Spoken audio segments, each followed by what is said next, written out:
Hi dear friends, welcome to Chalkboard Stories. ഇപ്പോൾ നമ്മുടെ ഇന്നത്തെ ടോപ്പിക് എന്ന് പറയുന്നത് എക്കണോമിക്സ് ആണ്. എക്കണോമിക്സിൽ നിന്ന് 2025 മുതൽ പുറകോട്ട് 2021 വരെയുള്ള ക്വസ്റ്റ്യൻ പേപ്പറാണ് നമ്മൾ എടുത്തിരിക്കുന്നത്. അപ്പോൾ ഹിസ്റ്ററിയും നമ്മൾ കോൺസ്റ്റിറ്റ്യൂഷനും +2 ലെവൽ ടോപ്പിക്കുകളുടെ കംപ്ലീറ്റ് ക്വസ്റ്റ്യൻ പേപ്പറും നമ്മൾ എന്ത് ചെയ്തിട്ടുണ്ട്, ഡിസ്കസ് ചെയ്തിട്ടുണ്ട്. ഹിസ്റ്ററി ഉണ്ട്, അതേപോലെ ഭരണഘടനയും ചെയ്തിട്ടുണ്ട്. ഇത് രണ്ടിൻ്റെയും ലിങ്ക് ഞാൻ ഡിസ്ക്രിപ്ഷനിൽ കൊടുത്തേക്കാം. താല്പര്യമുള്ളവർ ക്ലാസ് കയറി കണ്ടു നോക്കുക. കാര്യം നമുക്ക് 12-ാം തീയതി, അതേപോലെ 19, പിന്നെ ലാസ്റ്റ് ഈ ജൂലൈ ലാസ്റ്റ് നമുക്ക് ഫോഴ്സിന്റെ എക്സാംസ് വരുന്നുണ്ട്. അതിന് വേണ്ടിയിട്ടാണ് ഈ ഒരു സീരീസ് ചെയ്യുന്നത്. അപ്പൊ അതേപോലെ തന്നെ നമ്മുടെ assistant salesman, VFA, Bevco, LD ഇങ്ങനെ എല്ലാ ടോപ്പിക്കുകൾക്കും ബന്ധപ്പെട്ട ക്വസ്റ്റ്യൻസ് ആണ് നമ്മൾ കണക്റ്റഡ് ആയിട്ട് ചെയ്തുകൊണ്ടിരിക്കുന്നത്.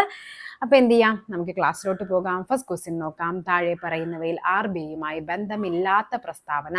ഇല്ലാത്തതാണ് നമുക്ക് വേണ്ടത് അല്ലെ. ഇല്ലാത്ത പ്രസ്താവന എന്ന് പറയുമ്പോൾ നമുക്കപ്പോൾ ആദ്യം നോക്കേണ്ടത് എന്താണ്? വിദേശ നാണയത്തിന്റെ സൂക്ഷിപ്പുകാരൻ, ബാങ്കുകളുടെ ബാങ്ക്, സർക്കാരിന്റെ ബാങ്ക്, പാവപ്പെട്ടവന്റെ ബാങ്ക്. അപ്പൊ ആൻസർ ഏതാണ്? പാവപ്പെട്ടവന്റെ ബാങ്ക്. ഒരിക്കലും നമ്മൾ ഡയറക്റ്റ് പോയി RBI ആയിട്ടല്ല അല്ലേ കണക്ട് ചെയ്യുന്നത്. നമുക്കൊരു ലോൺ വേണം, നമ്മൾ ഓടിച്ചെല്ലുന്ന RBIയിലോട്ടാണോ? അല്ല, നമ്മുടെ തൊട്ടടുത്ത ബാങ്കിലോട്ടായിരിക്കും അല്ലെ. അപ്പൊ എന്താണ്? ഇന്ത്യയുടെ കേന്ദ്ര ബാങ്കാണ് ഭാരതീയ റിസർവ് ബാങ്ക് എന്നറിയപ്പെടുന്ന RBI. ഈ സ്ഥാപനം എന്നാണ് 1935 എന്ത് ചെയ്യുന്നത്? 1935 ഏപ്രിൽ 1 ഇത് സ്ഥാപിതമാകുന്നത്. ഇതിന്റെ ഹെഡ് ക്വാർട്ടേഴ്സ് എന്ന് പറയുന്നത് മുംബൈ ആണ്. ക്വസ്റ്റ്യൻസ് വരുന്നുണ്ട്, സ്ഥാപിതമായ ഡേറ്റ് ചോദിക്കുന്നുണ്ട്, ഹെഡ് ക്വാർട്ടേഴ്സ് എവിടെയാണെന്ന് ചോദിക്കുന്നുണ്ട്. ഓക്കെ, കേന്ദ്ര ബാങ്ക് ഏതെന്ന് ചോദിക്കുന്നുണ്ട്. ഇതെല്ലാ ക്വസ്റ്റ്യൻസും നമുക്ക് അപ്കമിംഗ് ആയിട്ട് കാണാൻ പറ്റും. ഇനി അതേപോലെ തന്നെ എന്താണ് 1935 ഏപ്രിൽ 1 നമ്മൾ പറഞ്ഞു. 1949 ജനുവരി 1 ഇത് എന്ത് ചെയ്യുന്നത്? ഇത് ദേശസാൽക്കരിക്കുന്നത്. ഓക്കെ, നാഷണലൈസ് ചെയ്യുന്നത്, ദേശസാൽക്കരിക്കുന്നത് 1949 ജനുവരി 1 ഹെഡ് ക്വാർട്ടേഴ്സ് മുംബൈ ആണ്. ആദ്യം ഇതിന്റെ ഹെഡ് ക്വാർട്ടേഴ്സ് എവിടെയായിരുന്നു? കൽക്കട്ടയിലായിരുന്നു. അത് പിന്നീട് മുംബൈയിലോട്ട് മാറ്റുന്നതാണ്. അതേപോലെ തന്നെ 1926 രൂപീകരിച്ച ഹിൽട്ടൺ യങ് കമ്മീഷൻ. എന്താണ്? ഹിൽട്ടൺ യങ് കമ്മീഷന്റെ ശുപാർശ പ്രകാരമാണ് എന്ത് രൂപം കൊള്ളുന്നത്? RBI നമുക്ക് രൂപം കൊള്ളുന്നത്.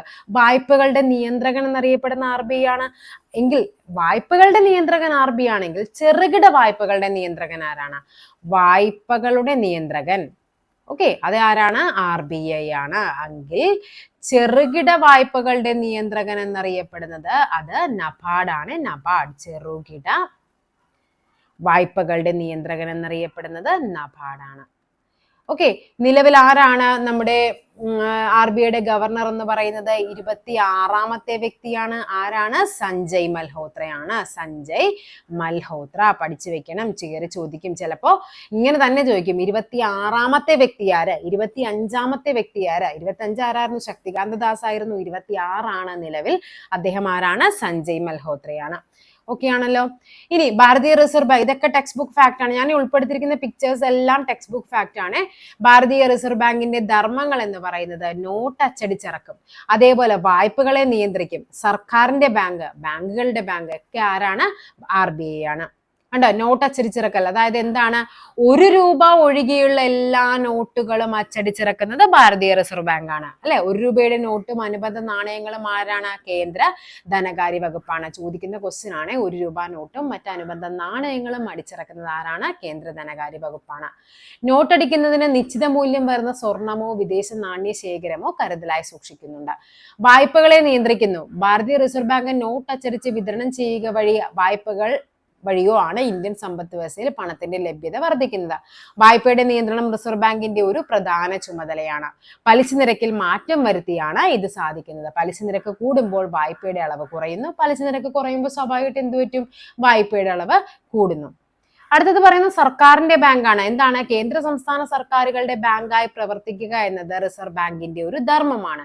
ഇതനുസരിച്ച് കേന്ദ്ര സംസ്ഥാന സർക്കാരുകളിൽ നിന്ന് നിക്ഷേപങ്ങൾ സ്വീകരിക്കുകയും അവർക്ക് വായ്പ നൽകുകയും മറ്റ് ബാങ്കിങ് സേവനങ്ങൾ നൽകുകയൊക്കെ ചെയ്യുന്ന ആരാണ്? ഈ പറയുന്ന എന്താണ്? RBI ആണ്. ഈ പറയുന്ന ബാങ്കുകളുടെ ബാങ്ക്, എല്ലാ ബാങ്കുകളുടെയും അമരക്കാരനാണ് എന്ത്? റിസർവ് ബാങ്ക് എന്ന് പറയുന്നത്. ബാങ്കുകളുടെ പ്രവർത്തനങ്ങളെ സഹായിക്കുകയും ബാങ്കുകൾക്ക് ഉപദേശം നൽകുകയും ചെയ്യുന്നത് റിസർവ് ബാങ്കിന്റെ ധർമ്മമാണ്. റിസർവ് ബാങ്ക് എല്ലാ ബാങ്കുകളുടെയും പണസംബന്ധമായ കാര്യങ്ങളുടെ അവസാന ആശ്രയമായി പ്രവർത്തിക്കുന്നു. എല്ലാ ബാങ്കുകളെയും നിയന്ത്രിക്കുന്ന പരമോന്നത ബാങ്കാണ് റിസർവ് ബാങ്ക്. ഓക്കെ, നെക്സ്റ്റ് നോക്കാം നമുക്ക്. രണ്ടാമത്തെ ക്വസ്റ്റ്യൻ ആണ്. കാർഷിക മേഖലാ വികസനം, ചെറുകിട കുടിൽ വ്യവസായങ്ങളുടെ വികസനം, കൈത്തൊഴിൽ വികസനം തുടങ്ങിയവ ലക്ഷ്യമാക്കി 1982 നിലവിൽ വന്ന സ്ഥാപനമാണ് എന്ത്? നബാർഡ്. 1982 ജൂലൈ 12 എന്ത് രൂപം കൊള്ളുന്നത്? നബാർഡ് രൂപം കൊള്ളുന്നത്. ഓക്കെ, അതേപോലെ തന്നെ ഇപ്പോൾ ആരാണ് അതിന്റെ കറണ്ട് ചെയർമാൻ എന്ന് പറയുന്നത്? ഷാജി കെ എൻ ആണ്. ഷാജി കെ എൻ ആണ് കറണ്ട് നബാർഡിന്റെ ചെയർമാൻ എന്ന് പറയുന്നത്. ഈ നബാർഡ് രൂപീകരിക്കാൻ കാരണമായ ഒരു കമ്മിറ്റി ഉണ്ട്, ഒരു കമ്മീഷൻ. അതാണ് ബി ശിവരാമൻ കമ്മീഷൻ ആണ്. B Sivaraman commission. സാമ്പത്തിക ചോർച്ചാ സിദ്ധാന്തം ആവിഷ്കരിച്ചത് ആരാണ്? സാമ്പത്തിക ചോർച്ചാ സിദ്ധാന്തം ദാദാഭായ് നവറോജിയാണ്. അദ്ദേഹമാണ് ഇന്ത്യൻ സാമ്പത്തിക ശാസ്ത്രത്തിന്റെ പിതാവ് എന്നറിയപ്പെടുന്നത്. ദാദാഭായ് നവറോജിയാണ്. അദ്ദേഹത്തിന്റെ poverty and un-British rule in India എന്ന പുസ്തകത്തിലാണ് അദ്ദേഹം ഈ ഒരു ആശയത്തെ പറ്റി പ്രതിപാദിക്കുന്നത്. Poverty and un-British rule in India. Okay, next നോക്കാം. താഴെ പറയുന്നവയിൽ നീതി ആയോഗിന്റെ ലക്ഷ്യമല്ലാത്തത്? നീതി ആയോഗാണ് ജൈവ കൃഷി രീതിയെ ഉപയോഗിച്ച് കാർഷികോൽപാദനം വർദ്ധിപ്പിക്കുക, വ്യവസായ മേഖലയിൽ സർക്കാർ പങ്കാളിത്തം കുറയ്ക്കുക, മധ്യവർഗത്തെ ഉപയോഗിച്ച് സുസ്ഥിര സാമ്പത്തിക വളർച്ച നേടുക, പ്രവാസി ഇന്ത്യക്കാരുടെ സേവന സാമ്പത്തിക വളർച്ചയ്ക്ക് എന്താണ്? സാങ്കേതിക വളർച്ചയ്ക്ക് ഉപയോഗിക്കുക. അപ്പൊ ഇവിടെ ഏതായിരിക്കും? അല്ലാത്തതാണ് നമ്മളോട് ചോദിച്ചിരിക്കുന്നത്. ജൈവ കൃഷി രീതി ഉപയോഗിച്ച് കാർഷികോൽപാദനം വർദ്ധിപ്പിക്കുക എന്നുള്ളതാണ് അല്ലാത്ത പ്രസ്താവന. ഹോട്ടല്, ബാങ്കിങ്, റിയൽ എസ്റ്റേറ്റ് എന്നിവയെല്ലാം എന്താണ്? തൃതീയം, ദ്വിതീയം, പ്രാഥമികം. എന്താണ്? അതെല്ലാം തൃതീയ മേഖലയിൽ വരുന്നതാണ്. തൃതീയമാണ് അല്ലെ? നമുക്കറിയാം തൃതീയ മേഖലയിലാണ് ഈ പറയുന്നവയെല്ലാം വരുന്നത് എന്നുള്ളത്. സേവന മേഖല എന്നറിയപ്പെടുന്നു അല്ലെ? നമുക്ക് നോക്കാം. പ്രാഥമിക മേഖല, പ്രൈമറി സെക്ടർ, അതിനെയാണ് നമ്മൾ കാർഷിക മേഖല. അതായത് പ്രാഥമിക മേഖല എന്ന് പറയുമ്പോൾ കൃഷി, അതായത് പ്രകൃതി വിഭവങ്ങളെ നേരിട്ട് ഉപയോഗപ്പെടുത്തുന്ന പ്രവർത്തനങ്ങളാണ് പ്രാഥമിക മേഖല എന്ന് പറയുന്നത്. എന്താണ്? കൃഷി വരുന്നുണ്ട്, കന്നുകാലി വളർത്തലുണ്ട്, മത്സ്യബന്ധനം, ഖനനം, ഇവയെല്ലാം എന്താണ്? പ്രാഥമിക മേഖലയ്ക്ക് ഉദാഹരണമാണ്. പ്രാഥമിക മേഖലയ്ക്ക് മറ്റൊരു പേരാണ് എന്ത്? കാർഷിക മേഖല അഥവാ അഗ്രികൾച്ചർ സെക്ടർ. പ്രാഥമിക മേഖല തന്നെയാണ് എന്ത്? കാർഷിക മേഖല എന്നറിയപ്പെടുന്നത്. നെക്സ്റ്റ് ആണ് ദ്വിതീയ മേഖല അഥവാ സെക്കൻഡറി സെക്ടർ അഥവാ വ്യവസായിക മേഖല. എന്താണ്? വ്യവസായം, നിർമ്മാണം എന്നിവയുമായി ബന്ധപ്പെട്ട സാമ്പത്തിക പ്രവർത്തനങ്ങൾ ഈ മേഖലയിൽ ഉൾപ്പെടുന്നു. പ്രാഥമിക മേഖലയിലെ ഉൽപ്പന്നങ്ങൾ അസംസ്കൃത വസ്തുക്കളായി ഉപയോഗിച്ചുകൊണ്ട് പുതിയ ഉൽപ്പന്നങ്ങൾ നിർമ്മിക്കുന്ന പ്രവർത്തനങ്ങൾ നടക്കുന്നത് ദ്വിതീയ മേഖലയിലാണ്. അവിടെ വ്യവസായങ്ങൾക്ക് പ്രാധാന്യം നൽകുന്നത് കൊണ്ടാണ് ഇവയെ എന്തറിയപ്പെടുന്ന? വ്യവസായ മേഖല അഥവാ ഇൻഡസ്ട്രിയൽ സെക്ടർ എന്ന് വിളിക്കുന്നത്. നെക്സ്റ്റ് പറയാണ് തൃതീയ മേഖല അഥവാ ടെർഷറി സെക്ടർ, സർവീസ് സെക്ടർ അഥവാ സേവന മേഖല. എന്താണ്? പ്രാഥമിക, ദ്വിതീയ മേഖലകളിലെ ഉൽപ്പന്നങ്ങൾ സംഭരിക്കുക, വിപണനം ചെയ്യുക തുടങ്ങിയ എല്ലാ സാമ്പത്തിക പ്രവർത്തനങ്ങളെയും നിയന്ത്രിക്കുന്നത് എവിടെയാണ്? ഈ പറയുന്ന തൃതീയ മേഖലയിലാണ്. അവിടെയാണ് നമ്മുടെ ആരോഗ്യം വരുന്നത്. അതേപോലെ വിദ്യാഭ്യാസം, ബാങ്കിങ്, ഹോട്ടൽ, ഇതെല്ലാം തൃതീയ മേഖലയിലാണ്. തുടങ്ങി വിവിധ സേവന പ്രവർത്തനങ്ങൾ ഉറപ്പുവരുത്തുന്നത് തൃതീയ മേഖലയിലാണ്. അതിനാലാണ് തൃതീയ മേഖലയെ സേവന മേഖല അഥവാ സർവീസ് സെക്ടർ എന്ന് വിളിക്കുന്നത്. ഓക്കെ, നെക്സ്റ്റ് നോക്കാം.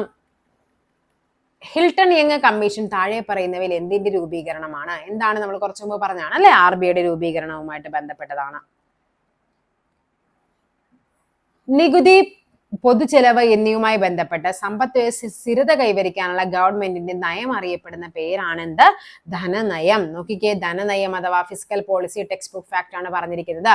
പൊതുവരുമാനം, പൊതുചെലവ്, പൊതുകടം എന്നിവയെ സംബന്ധിച്ച് സമഗ്രമായ സർക്കാർ നയമാണ് ധനനയം എന്ന് പറയുന്നത്. കണ്ടാ, നികുതിയുണ്ട്, പൊതുചെലവുണ്ട് എന്നിവയെ പറ്റിയൊക്കെ.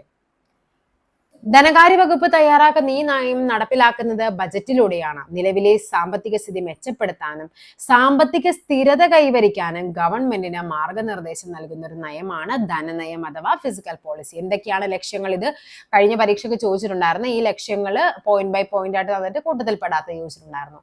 സാമ്പത്തിക വളർച്ച ത്വരിതപ്പെടുത്തുക, തൊഴിലവസരങ്ങൾ സൃഷ്ടിക്കുക, വരുമാന വിതരണത്തിലെ അസമത്വം ഇല്ലാതാക്കുക, അധിക ചെലവുകൾ നിയന്ത്രിക്കുക. ഇത്രയുമാണ് ലക്ഷ്യങ്ങളായിട്ട് നമ്മുടെ പുതിയ ടെക്സ്റ്റ് ബുക്കിൽ പറഞ്ഞിരിക്കുന്നത്.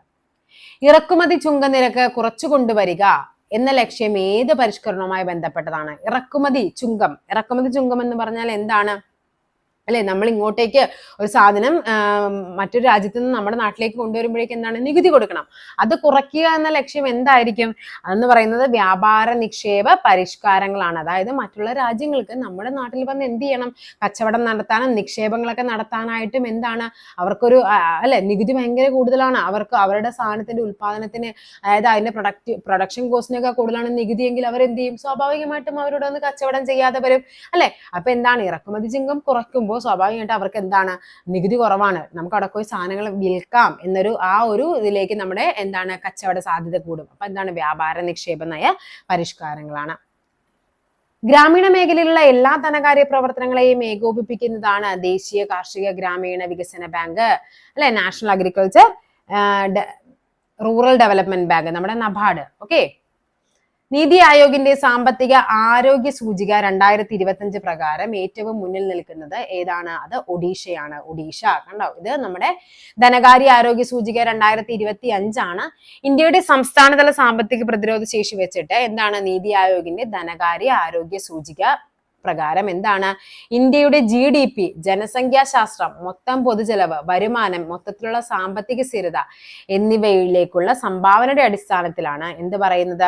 സമ്പദ് വ്യവസ്ഥയെ നയിക്കുന്ന 18 പ്രധാന സംസ്ഥാനങ്ങളെ വിശകലനം ചെയ്തുകൊണ്ടാണ് ഒഡീഷ മുന്നിൽ വന്നത്. അപ്പൊ എന്താണ്? എത്ര സംസ്ഥാനങ്ങളാണ്? 18 എണ്ണത്തിനെയാണ്. അതിൽ ഒഡീഷ മുന്നിൽ വന്ന് തൊട്ടു പിന്നിൽ ആരൊക്കെയുണ്ട്? ഛത്തീസ്ഗഡ് ഉണ്ട്, ഗോവയുണ്ട്, ജാർഖണ്ഡ്, ഗുജറാത്ത് എന്നിവയാണ്. ഓക്കെ. കണ്ടോ? ഇത് 2025 സൂചികയാണ്. ഇമ്പോർട്ടന്റ് ആണ്. 2025 എല്ലാ സൂചികകളും നിങ്ങൾ ഒന്ന് പഠിച്ചു വെച്ചിരിക്കണേ. താഴെ കൊടുത്തിരിക്കുന്നവയിൽ ഇന്ത്യൻ പഞ്ചവത്സര പദ്ധതികളുമായി ബന്ധപ്പെട്ട് ശരിയല്ലാത്ത പ്രസ്താവന ഏത്? അല്ലാത്തതാണ് നമുക്ക് വേണ്ടത്. നോക്കാം നമുക്ക്. ഒന്നാം പഞ്ചവത്സര പദ്ധതിയുടെ കാലയളവെന്ന് പറയുന്നത് 1951 മുതൽ 56 വരെയാണ്. ശരിയാണ്. ഓക്കെ. ഹരിത വിപ്ലവത്തിന് തുടക്കം കുറിച്ചത് മൂന്നാം പഞ്ചവത്സര പദ്ധതിയാണ്. അതും ശരിയാണ്. ഇന്ത്യയിൽ റോളിംഗ് പ്ലാൻ നടപ്പിലാക്കിയത് 68-70 കാലഘട്ടത്താണ്. അല്ല. ഏതാണ് റോളിംഗ് പ്ലാൻ നടക്കുന്നത്? 1978-80 കാലഘട്ടത്തിലാണ് എന്ത് നടക്കുന്നത്? റോളിംഗ് പ്ലാൻ നടക്കുന്നത്. അപ്പൊ ഇതാണ് ശരിയല്ലാത്ത പ്രസ്താവന. അപ്പൊ നമ്മുടെ ആൻസർ എന്ന് പറയുന്നത് ഓപ്ഷൻ സി ആണ്. 11ാം പഞ്ചവത്സര പദ്ധതിയുടെ കാലയളവ് എന്ന് പറയുന്നത് 2007 മുതൽ 2012 വരെയാണ്. ഈ റോളിംഗ് പ്ലാൻ നടക്കുന്നത് ആരുടെ കാലഘട്ടത്താണ്? നമ്മുടെ മൊറാർജി ദേശായിയുടെ ജനതാ ഗവൺമെന്റ്, അതിന്റെ കാലഘട്ടത്താണ് റോളിംഗ് പ്ലാൻ വരുന്നത്. ഓക്കെ. നെക്സ്റ്റ് നോക്കാം. 2025-26 കേന്ദ്ര ബജറ്റിൽ പ്രധാനമന്ത്രി ധൻ ധാന്യ കൃഷി യോജന പദ്ധതിയിൽ എത്ര കാർഷിക ജില്ലകൾ ഉൾപ്പെടുന്നു? എത്രയാണ്? 100 കാർഷിക ജില്ലകളാണ്. പുതിയ കണക്കാണ്, പഠിച്ചു വെക്കണം. ഇന്ത്യയിൽ നടപ്പിലാക്കിയ പുത്തൻ സാമ്പത്തിക പരിഷ്കാരങ്ങളുമായി ബന്ധപ്പെട്ട് ചുവടെ ചേർത്തിരിക്കുന്ന പ്രസ്താവനകൾ ശരിയാണ് നമുക്ക് വേണ്ടത്. GDP നിരക്ക് വർദ്ധിപ്പിച്ചു. ശരിയാണ്. വിദേശ നാണയ ശേഖരം വർദ്ധിച്ചു. അതും ശരിയാണ്. കൃഷിയിൽ പുരോഗതി ഉണ്ടായി. അതാണ് നമുക്കിവിടെ ശരിയല്ലാത്തത് വരേണ്ടത്. വിദേശ മൂലധന നിക്ഷേപം വർദ്ധിപ്പിച്ചു. അപ്പൊ ഇവിടെ ഏതാണ്? പുത്തൻ സാമ്പത്തിക നയവുമായി ബന്ധപ്പെട്ട് 1, 2, 4. ഓപ്ഷൻ ബി ആണ് ആൻസർ ആയിട്ട് വരേണ്ടത്.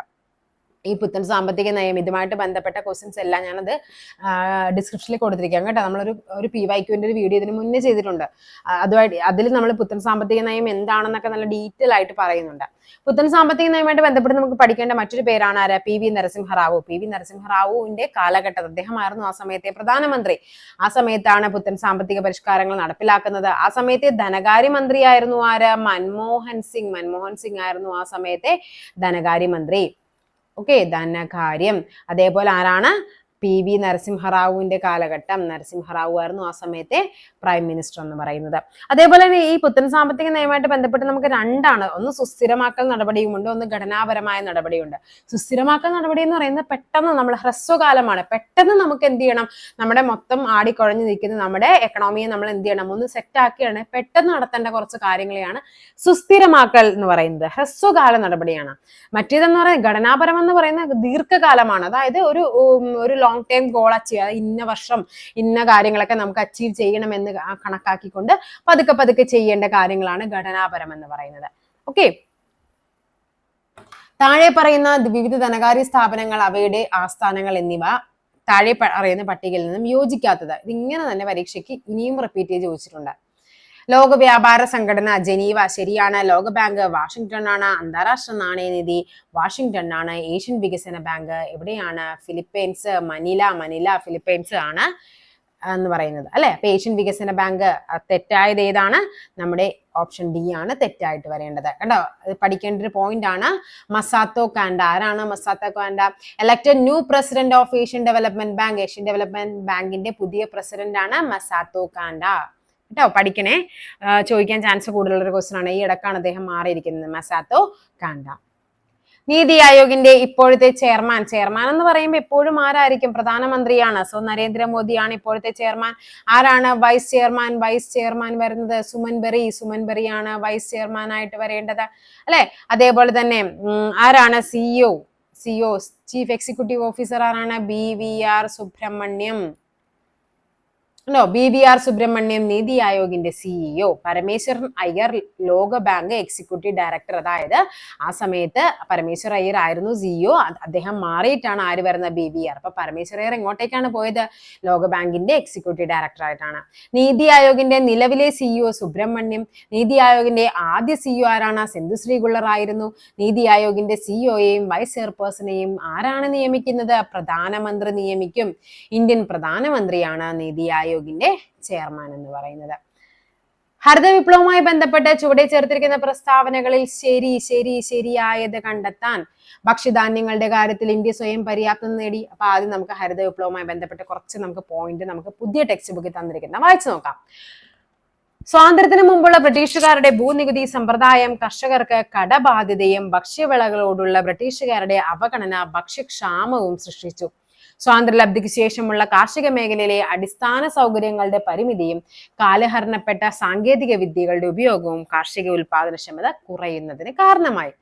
ബ്രിട്ടീഷ് ഭരണകാലത്തും ലബ്ധിയോടനുബന്ധിച്ച് നമ്മുടെ കാർഷിക മേഖല അഭിമുഖീകരിച്ച പ്രശ്നങ്ങളാണ് തന്നത്. എന്തൊക്കെയായിരിക്കാം അതിനുള്ള കാരണങ്ങൾ എന്ന് പറയുന്നത്?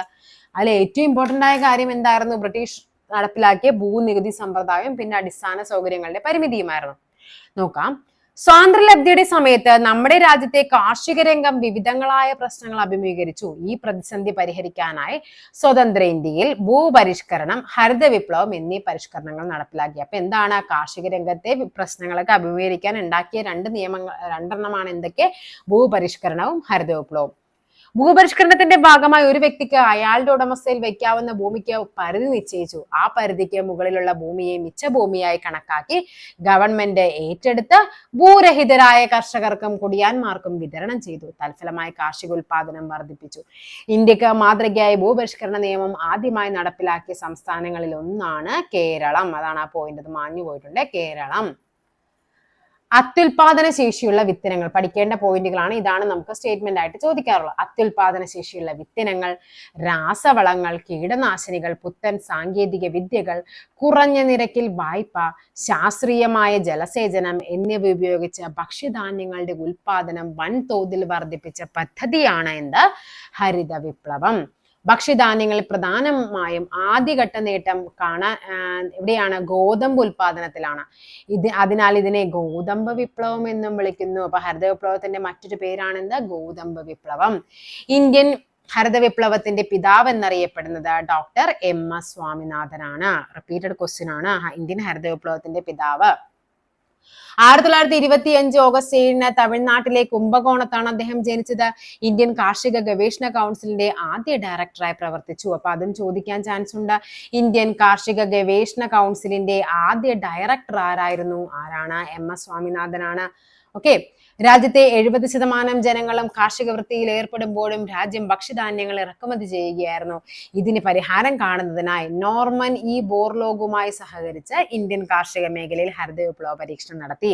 അപ്പൊ ചോദിക്കുന്നത് ഹരിത വിപ്ലവത്തിന്റെ പിതാവ് എന്നറിയപ്പെടുന്നത് നോർമൻ ബോർലോഗ് ആണ്. കഴിഞ്ഞ പരീക്ഷയ്ക്ക് ചോദിച്ചൊരു ക്വസ്റ്റ്യൻ ആയിരുന്നു, തന്നിരിക്കുന്നതിൽ തെറ്റായ പ്രസ്താവന ഏതെന്നും പറഞ്ഞ് ഹരിത വിപ്ലവത്തിന്റെ പിതാവ് MS സ്വാമിനാഥൻ എന്ന് പറഞ്ഞു. പക്ഷെ അദ്ദേഹം എന്താണ്? ഇന്ത്യൻ ഹരിത വിപ്ലവത്തിന്റെ പിതാവാണ്. പക്ഷേ അതേ ലെവലിൽ തന്നെ പരീക്ഷയ്ക്ക് മറ്റൊരു ക്വസ്റ്റ്യൻ ചോദിച്ചു, ഹരിത വിപ്ലവത്തിന്റെ പിതാവ് എന്ന് ചോദിച്ചിട്ട് ആൻസർ വന്നത് MS സ്വാമിനാഥൻ ആയിരുന്നു. അവിടെ എന്താണ് വ്യത്യാസം? അവിടെ ഈ പറയുന്ന നോർമൻ ബോർലോഗ് എന്ന് പറയുന്ന ഒരു ആൻസർ അവിടെ ആൻസർ ഓപ്ഷനിൽ ഉണ്ടായിരുന്നില്ല. അല്ലാതെ നമുക്കിപ്പോ സ്റ്റേറ്റ്മെന്റ് ആയിട്ട് ഹരിത വിപ്ലവത്തിന്റെ പിതാവ് എന്ന് ചോദിച്ചു കഴിഞ്ഞാൽ അവിടെ പറയേണ്ടത് ആരെയാണ്? നോർമൻ ബോർലോഗ് ആണ്. ഇന്ത്യൻ ഹരിത വിപ്ലവത്തിന്റെ പിതാവാണ് MS സ്വാമിനാഥൻ. കണ്ടോ? അപ്പൊ എന്ത് സംഭവിച്ചു? തൽഫലമായ ഉൽപാദനം മുൻ വിളവെടുപ്പിനേക്കാൾ 5 ദശലക്ഷം ടൺ വർദ്ധിച്ചു. ഇതിനെ തുടർന്ന് ഇന്ത്യ ഭക്ഷ്യ ഉൽപാദനത്തിൽ സ്വയം പര്യാപ്തത കൈവരിക്കുകയും ചെയ്യുന്നു. ഈ നേട്ടങ്ങൾക്ക് നേതൃത്വപരമായ പങ്ക് വഹിച്ച അദ്ദേഹത്തെ രാജ്യം പത്മശ്രീ, പത്മഭൂഷൺ, ഭാരതരത്ന എന്നീ പുരസ്കാരങ്ങൾ നൽകി ആദരിച്ചു. 2023 സെപ്റ്റംബർ 28 അദ്ദേഹം ചെന്നൈയിൽ അന്തരിച്ചു. 2023 സെപ്റ്റംബർ 28. അപ്പൊ അദ്ദേഹം മരിച്ച ഡേറ്റ് നിങ്ങൾ കറക്റ്റ് ആയിട്ട് പഠിച്ചു വെക്കണേ, കയറി ചോദിക്കുന്നുണ്ട്. അതേപോലെ നമ്മൾ മറ്റൊരാളുടെ പേര് പറഞ്ഞിരുന്നല്ലോ, 1923 നവംബർ 23, 1923 നവംബർ 23 ആരായിരുന്നു അത്? ഫാത്തിമ ബേബി. ഫാത്തിമ ബേബി അന്തരിച്ച ദിവസമൊക്കെ ചോദിക്കാറുണ്ട് പരീക്ഷയ്ക്ക്. അപ്പൊ ഇദ്ദേഹം എന്നാണ്? സെപ്റ്റംബർ 28, 2023 സെപ്റ്റംബർ 28 ഹരിത വിപ്ലവത്തിന്റെ ഇരുപുറങ്ങളെന്നും പറഞ്ഞ് ടെക്സ്റ്റ് ബുക്കിൽ തന്നിരിക്കുന്നതാണ്. നേട്ടങ്ങൾ എന്തൊക്കെയാണ്? നേട്ടങ്ങൾ: ഭക്ഷ്യധാന്യങ്ങളുടെ ഉൽപാദനത്തിൽ വർധനമുണ്ടായി, ഭക്ഷ്യ സ്വയം പര്യാപ്തത ഉറപ്പാക്കി, ഭക്ഷ്യധാന്യങ്ങളുടെ വില കുറഞ്ഞു, ഭക്ഷ്യധാന്യങ്ങളുടെ കരിഞ്ചന്തയും പൂഴ്ത്തിവയ്പും കുറഞ്ഞു. പരിമിതികൾ എന്തൊക്കെയായിരുന്നു? ജലം അമിതമായി ഉപയോഗിച്ചത് വഴി ഭൂഗർഭജലത്തിന്റെ അളവ് ഗണ്യമായി കുറഞ്ഞു, രാസവളങ്ങളുടെയും കീടനാശിനികളുടെയും അമിത ഉപയോഗം മണ്ണിന്റെ സ്വാഭാവിക ഫലപുഷ്ടത കുറച്ചു. ഓക്കെ, ലോകമെമ്പാടുമുള്ള അനേകായിരങ്ങളെ പട്ടിണിയിൽ നിന്ന് രക്ഷിച്ച ഹരിത വിപ്ലവത്തിന്റെ പിതാവാണ് ആര്? Norman Borlaug. Norman Ernest Borlaug. 1914 March 25 അമേരിക്കയിൽ ജനിച്ച ഇദ്ദേഹം പട്ടിണിയിൽ നിന്നുള്ള മോചനമാണ് സമാധാനത്തിലേക്കുള്ള ആദ്യ പടി എന്ന് വിശ്വസിച്ചു. 1970 സമാധാനത്തിനുള്ള നോബൽ പുരസ്കാരവും ഇദ്ദേഹത്തിന് ലഭിച്ചിട്ടുണ്ട്. നെക്സ്റ്റ് ക്വസ്റ്റ്യൻ ആണ്, പ്ലാനിംഗ് കമ്മീഷന്റെ പുതിയ പേരെന്ത്? ഇവിടെ ഒരു ക്വസ്റ്റ്യൻ നമ്മൾ വിട്ടിട്ടുണ്ട്, നോക്കാം നമുക്ക്. ഓക്കെ, അപ്പൊ ഇവിടുത്തെ ആൻസർ നോക്കണമല്ലോ. ഹരിത വിപ്ലവവുമായി ബന്ധപ്പെട്ട പ്രസ്താവനകൾ ശരി. ഭക്ഷ്യധാന്യങ്ങളുടെ കാര്യത്തിൽ സ്വയം പര്യാപ്തത നേടി, ശരിയാണ്. ഡോക്ടർ MS സ്വാമിനാഥൻ ആണ് ഇന്ത്യൻ ഹരിത വിപ്ലവത്തിന്റെ പിതാവ്, അതും ശരിയാണ്. 1 ശരി, 2 ശരി. അപ്പൊ ഏതാണ്? അപ്പൊ ഇതെല്ലാം നമുക്ക് ഉറപ്പിക്കാം, ഇതുമെല്ലാം ഉറപ്പിക്കാം. ഒന്നുകിൽ എല്ലാം ശരിയാവണം, അല്ലെങ്കിൽ 1ഉം 2ഉം മാത്രമായിരിക്കണം. ഇന്ത്യയിൽ പ്രധാനമായും ഹരിത വിപ്ലവം ഗോതമ്പ് വിപ്ലവം എന്നറിയപ്പെട്ടു, ഇതും ശരിയാണ്. ഭക്ഷ്യധാന്യങ്ങളുടെ ഇറക്കുമതിയിലുള്ള ആശ്രയത്വം കുറഞ്ഞു, ഇതും ശരിയാണ്. സോ ആൻസർ വരേണ്ടത് ഓപ്ഷൻ സി 1, 2, 3, 4 എന്നുള്ളതാണ് ശരിയായിട്ട് വരേണ്ടത്. ആസൂത്രണ കമ്മീഷൻ നിലവിൽ വന്നത് എന്നാണ്? 1980 മാർച്ച് 15 ആസൂത്രണ കമ്മീഷൻ. ആസൂത്രണ കമ്മീഷന് പകരമായിട്ടാണ് ഇപ്പൊ എന്തുള്ളത്? നീതി ആയോഗ് ഉള്ളത്. പ്ലാനിംഗ് കമ്മീഷന്റെ പുതിയ പേര് ഏതാണ്? പ്ലാനിംഗ് കമ്മീഷന്റെ പുതിയ പേരാണ് എന്ത്? നീതി ആയോഗ് അല്ലെ? എന്നാണ് നീതി ആയോഗ് വരുന്നത്? 2015 ജനുവരി 1 നീതി ആയോഗ് നിലവിൽ വരുന്നത്. ഹരിത വിപ്ലവത്തിന്റെ പിതാവ് കണ്ടോ, ഈ ക്വസ്റ്റ്യൻ ആണ് ഞാൻ നേരത്തെ പറഞ്ഞത്. Adam Smith, Alfred Marshall, Keynes, MS Swaminathan. ഇവിടെ ശരിക്കും ഇത് ഇന്ത്യൻ ഹരിത വിപ്ലവത്തിന്റെ പിതാവെന്നായിരുന്നു ചോദിക്കേണ്ടത് അല്ലെ? അപ്പൊ ആൻസർ എന്ത് വന്നേനെ? MS സ്വാമിനാഥൻ വന്നേനെ. പിന്നെ ഇവിടെ ബോർലോഗ് തരാത്തത് കൊണ്ട് തന്നെ നമുക്ക് അവരുടെ ആൻസർ ആയിട്ട് പറയാം. ഗ്രാമവികസനത്തിന് ഗ്രാമീണ വായ്പ നൽകുന്ന പ്രധാനപ്പെട്ട ധനകാര്യ സ്ഥാപനമാണ് ഇത്? നബാർഡ്. നബാർഡ് എന്നാണ് രൂപീകരിച്ചത്? 1982 ജൂലൈ 12. ഓക്കെ, ഇതിന്റെ ഹെഡ് ക്വാർട്ടേഴ്സ് എവിടെയാണ്? മുംബൈയിലാണ് ഹെഡ് ക്വാർട്ടേഴ്സ് എന്ന് പറയുന്നത്.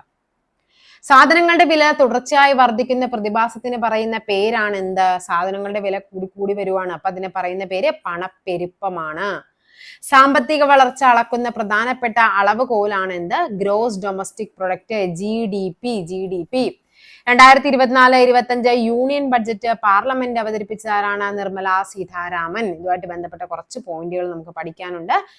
ആദ്യം പറയേണ്ടത് എന്താണ് GDP, എന്താണ് GNP? Okay, gross domestic product, gross national product. ഒരു രാജ്യത്തിന്റെ സാമ്പത്തിക സ്ഥിതി കണക്കാക്കുന്നത് എങ്ങനെയാണെന്നും അതിന്റെ പ്രാധാന്യം നമ്മൾ വരുന്നുണ്ട്. ദേശീയ വരുമാന രീതി, ചെലവ് രീതി, ഉൽപ്പന്ന രീതി എന്നൊക്കെ പറഞ്ഞിട്ടുണ്ട്.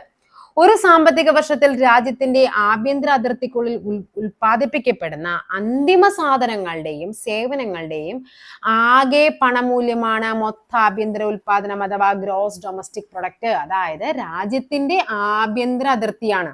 ഓക്കെ, അതായത് ഇന്ത്യ ഇവിടെയാണെങ്കിൽ അതിന്റെ ഉള്ളിൽ മാത്രമേ ഉള്ളൂ, അല്ലാണ്ട് ഇന്ത്യയിൽ നിന്ന് പുറത്തുപോയി ജോലി ചെയ്യുന്നവരുടെ ഒന്നും അതിൽ ഉൾപ്പെടുത്തില്ല. ഒരു രാജ്യത്തെ ഗവൺമെന്റിന്റെ അധീനതയിലുള്ള സാമ്പത്തിക പ്രവർത്തനങ്ങൾക്ക് പൂർണ്ണ സ്വാതന്ത്ര്യമുള്ളതുമായ പ്രദേശത്തെയാണ് ആഭ്യന്തര അതിർത്തി എന്നതുകൊണ്ട് അർത്ഥമാക്കുന്നത്. മൊത്ത ആഭ്യന്തര ഉൽപ്പന്നം കണക്കാക്കുമ്പോൾ വിദേശത്ത് ജോലി ചെയ്യുന്ന വ്യക്തികളുടെ വരുമാനം, വിദേശ രാജ്യങ്ങളിൽ പ്രവർത്തിക്കുന്ന സ്ഥാപനങ്ങളുടെ വരുമാനം ഒന്നും എന്തിൽ പെടില്ല? ഇപ്പറയുന്ന ഗ്രോസ് ഡൊമസ്റ്റിക് പ്രൊഡക്റ്റിൽ നമ്മൾ ഉൾപ്പെടുത്തില്ല. അതായത് ഉദാഹരണത്തിന് പറയുകയാണ്, വിദേശ രാജ്യത്ത് പ്രവർത്തിക്കുന്ന ഒരു ഇന്ത്യൻ കമ്പനിയുടെ സാമ്പത്തിക നേട്ടങ്ങൾ എന്തിൽ വരില്ല? ഈ പറയുന്ന GDP-യിൽ വരില്ല. ഇനി ആഭ്യന്തര ഉൽപാദനത്തോടൊപ്പം ഇന്ത്യക്കാരും ഇന്ത്യൻ സ്ഥാപനങ്ങളും വിദേശങ്ങളിൽ നിന്ന് നേടുന്ന വരുമാനം കൂട്ടുകയും അതിൽ നിന്ന് വിദേശികളും വിദേശ സ്ഥാപനങ്ങളും ഇന്ത്യയിൽ നിന്ന് നേടുന്ന വരുമാനം കുറയ്ക്കുകയും ചെയ്യുമ്പോൾ നമുക്ക് എന്ത് കിട്ടും? മൊത്ത ദേശീയ ഉൽപ്പന്നം കിട്ടും. ഓക്കെ, അതായത് നമ്മുടെ ഈ പറയുന്ന ഈ GDP-യിൽ ഇപ്പൊ ഇതിന്റെ ഉള്ളിൽ നമുക്ക് എന്തുണ്ട്? ഇതാണ് നമ്മുടെ ഇന്ത്യയുടെ ആഭ്യന്തര അതിർത്തി എങ്കിൽ ഇവിടെ നമുക്കൊരു അമേരിക്കൻ കമ്പനി ഉണ്ടെങ്കിൽ അതും നമ്മുടെ GDP-യിൽ പെടും. ഓക്കെ, അതാണ് ആ പറയുന്നത് കേട്ടോ. അപ്പൊ ഇവിടെ പറയുന്നത് എന്താണ്? GNP എന്ന് പറയുന്നത് മൊത്തം ആഭ്യന്തര ഉൽപാദനം, അതായത് GDP. അതിൽ നിന്ന് എന്ത് ചെയ്യണം? ഇന്ത്യൻ സ്ഥാപനങ്ങളും വിദേശങ്ങളിൽ നിന്ന് നേടുന്ന വരുമാനം കൂട്ടണം, അല്ലെ? ഫോറിൻ ആയിട്ടുള്ള കാര്യങ്ങൾ കൂട്ടുകയും ചെയ്യണം. പിന്നെ എന്ത് കുറക്കണം? ഇന്ത്യയിൽ നിന്ന് നേടുന്ന വരുമാനം എന്ത് ചെയ്യണം? ഈ വിദേശ സ്ഥാപനങ്ങളൊക്കെ നമ്മുടെ ഇവിടെയുള്ള ആ ഒരു വരുമാനം കുറയ്ക്കുകയും ചെയ്യണം. അപ്പൊ നമുക്ക് കിട്ടുന്നതാണ് മൊത്ത ദേശീയ ഉൽപാദനം, GNP എന്ന് പറയും. നമ്മുടെ ദേശത്തിന്റെ ഉൽപ്പന്നം എത്രയാണെന്നുള്ളത് കിട്ടും. ഓക്കെ, സാമ്പത്തിക അതിർത്തി എന്ന് പറയുന്നത് എന്താണെന്നാണ് പറയുന്നത്? എന്തൊക്കെയാണ്? വ്യോമ അതിർത്തി, ജല അതിർത്തി വരും. അതേപോലെ മറ്റു രാജ്യത്ത് സ്ഥിതി ചെയ്യുന്ന നമ്മുടെ എംബസി, ഹൈക്കമ്മീഷനുകൾ, പിന്നെ എന്താണ്? മത്സ്യബന്ധനം, കടലിനുള്ള അടുത്തുള്ള ഇന്ധനം, ഇതെല്ലാം നമ്മുടെ സാമ്പത്തിക അതിർത്തിയിൽ വരും കേട്ടോ. ആഭ്യന്തര അതിർത്തി വേറെ, സാമ്പത്തിക അതിർത്തി വേറെ.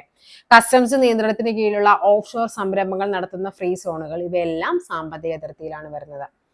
അതേപോലെ തന്നെ എന്നാൽ ഇന്ത്യക്കകത്തുള്ള മറ്റ് രാജ്യത്തിന്റെ എംബസികളും ഹൈക്കമ്മീഷനുകളൊന്നും എന്തിൽ വരില്ല? നമ്മുടെ എക്കണോമിക് ടെറിട്ടറിയിൽ വരില്ല, അതായത് നമ്മുടെ സാമ്പത്തിക അതിർത്തിയിൽ ഉൾപ്പെടില്ല. ഇനി നമുക്ക് ഇമ്പോർട്ടന്റ് ആയിട്ട് പഠിക്കേണ്ടതാണ് ഈ ബജറ്റുമായിട്ട് ബന്ധപ്പെട്ട് പഠിക്കുന്നത്. ഏറ്റവും കൂടുതൽ ബജറ്റ് അവതരിപ്പിച്ച ആരാണ്? നിർമ്മല സീതാരാമൻ. എത്രയാണ്? 8. അതെങ്ങനെയാണ്? തുടർച്ചയായ ഏറ്റവും കൂടുതൽ ബജറ്റ് ചോദിച്ചു കഴിഞ്ഞാൽ അത് മൊറാർജി ദേശായി ആണ്. ഓക്കെ, എങ്കിൽ തുടർച്ചയായ ഏറ്റവും കൂടുതൽ ബഡ്ജറ്റ് ചോദിക്കുമ്പോഴാണ് ആര് വരേണ്ടത്? അത് നിർമ്മല സീതാരാമൻ വരേണ്ടത്. തുടർച്ചയായി 8 കേന്ദ്ര ബജറ്റുകൾ അവതരിപ്പിച്ച ചരിത്രം കുറച്ച ധനമന്ത്രി നിർമ്മല സീതാരാമൻ. 2019 രണ്ടാം മോദി മന്ത്രിസഭയിൽ ഇന്ത്യയുടെ ആദ്യ മുഴുവൻ സമയ ധനമന്ത്രിയായി നിർമ്മല സീതാരാമൻ ചുമതലയേൽക്കുന്നത്. അന്ന് മുതൽ 2024 ഫെബ്രുവരിയിലെ ഇടക്കാല ബഡ്ജറ്റ് ഉൾപ്പെടെ മുഴുവൻ ബജറ്റുകൾ അവതരിപ്പിച്ച ആരായിരുന്നു? നിർമ്മല സീതാരാമൻ ആയിരുന്നു. കണ്ടോ, മൊറാർജി ദേശായി 59 മുതൽ 63, 67 to 69. ഏറ്റവും കൂടുതൽ തവണ ബജറ്റ് അവതരിപ്പിച്ചതിന്റെ റെക്കോർഡ് മുൻ പ്രധാനമന്ത്രി മൊറാർജി ദേശായിക്കാണ്. ധനമന്ത്രി എന്ന നിലയിൽ 10 തവണയാണ് ഇദ്ദേഹം ബജറ്റ് അവതരിപ്പിച്ചത്. ഓക്കെ, ജവഹർലാൽ നെഹ്റു, ലാൽ ബഹദൂർ ശാസ്ത്രിയും പ്രധാനമന്ത്രിമാരായിരുന്ന സമയത്താണ് ഇദ്ദേഹം ബജറ്റ് അവതരിപ്പിച്ചത്. കണ്ടാ, അപ്പൊ ഏറ്റവും കൂടുതൽ ബജറ്റ് അവതരിപ്പിച്ചത് ആരായിരുന്നു? മൊറാർജി ദേശായി ആണ്. അദ്ദേഹം നമ്മള് നെഹ്റുവിന്റെയും ലാൽ ബഹദൂർ ശാസ്ത്രിയുടെയൊക്കെ ആ ഒരു സമയത്താണ് അദ്ദേഹം ധനമന്ത്രിയായിരുന്നത്. അദ്ദേഹമാണ് ഏറ്റവും കൂടുതൽ ബജറ്റ്. തുടർച്ചയായി ആയിരുന്നില്ല അദ്ദേഹം ബജറ്റ് അവതരിപ്പിച്ചത്. അപ്പൊ തുടർച്ചയായി ചോദിച്ചാൽ അത് നിർമ്മല സീതാരാമൻ 8 തവണ. അല്ലാതെ ഏറ്റവും കൂടുതൽ തവണ ബജറ്റ് എന്ന് ചോദിച്ചു കഴിഞ്ഞാൽ ആരാണ്? മൊറാർജി ദേശായി ആണ്. ധനമന്ത്രി എന്ന നിലയിൽ 9 തവണയാണ് ആര് ബജറ്റ് അവതരിപ്പിച്ചത്? പി ചിദംബരം. അപ്പൊ ഏറ്റവും കൂടുതൽ ആരാണ്? മൊറാർജി ദേശായി, രണ്ടാമത് പി ചിദംബരം, മൂന്നാമതാണ് നിർമ്മല സീതാരാമൻ വരുന്നത്.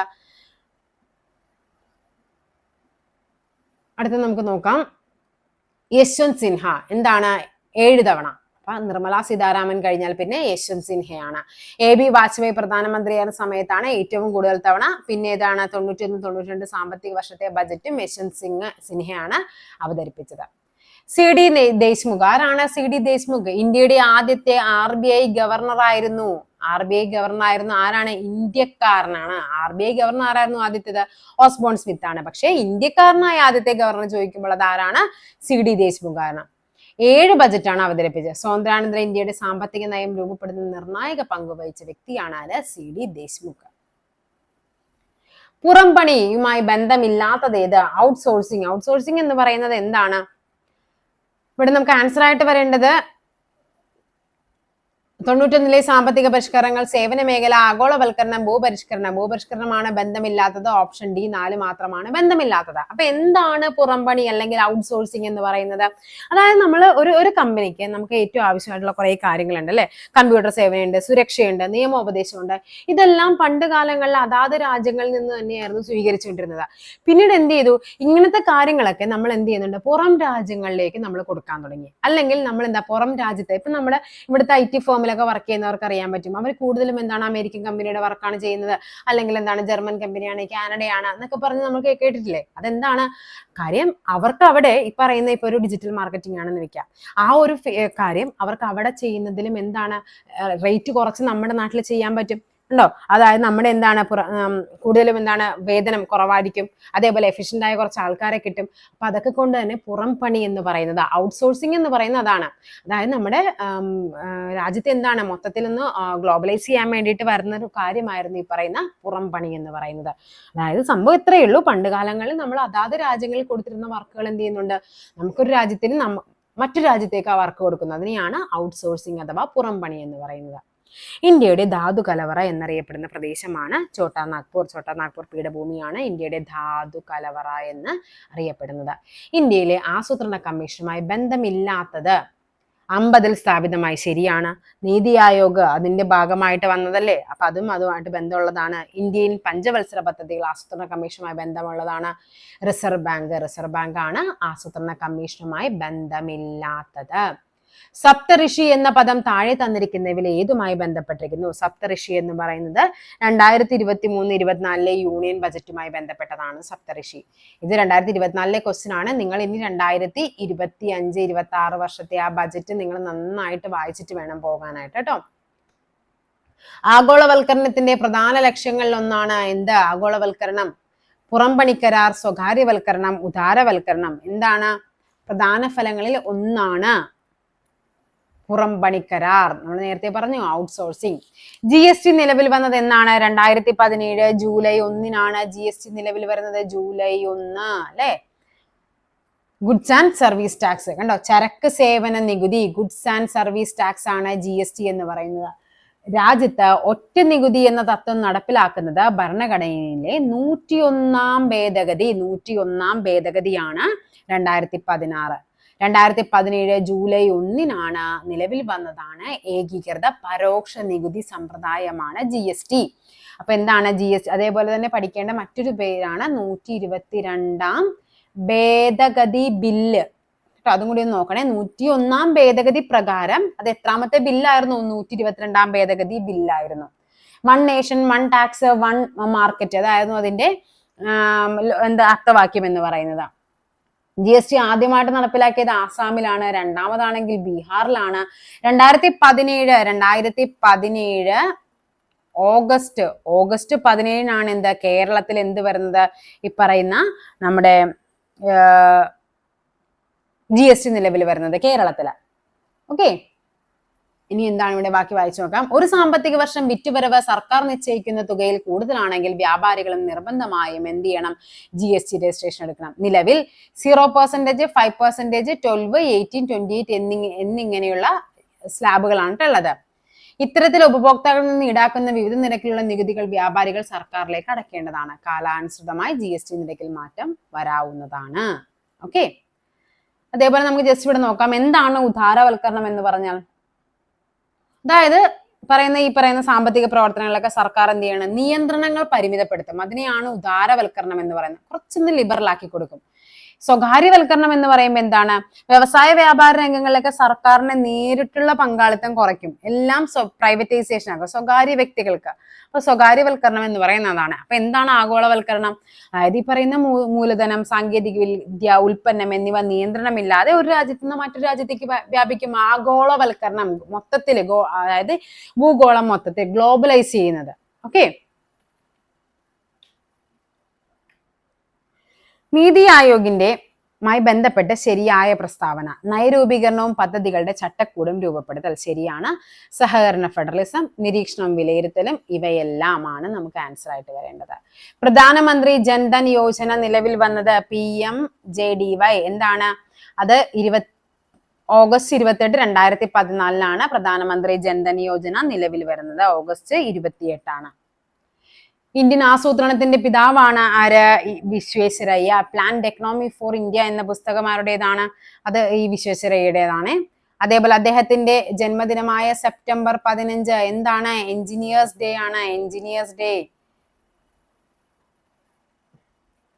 പുത്തൻ സാമ്പത്തിക നയത്തിന്റെ ലക്ഷ്യങ്ങളായിരുന്നു ഉദാരവൽക്കരണം, ആഗോളവൽക്കരണം, സ്വകാര്യവൽക്കരണം. സോ ഇവയെല്ലാം വരും. നെക്സ്റ്റ് ക്വസ്റ്റ്യൻ ആണ് പറഞ്ഞിരിക്കുന്നത് ഖാരിഫ് വിളകൾ വിളവെടുക്കുന്ന സമയം. അപ്പൊ ഖാരിഫ് വിളകൾ റാബി സെയ്ദ് അത് എന്തൊക്കെയാണെന്ന് നമുക്ക് പഠിക്കാനുണ്ട്.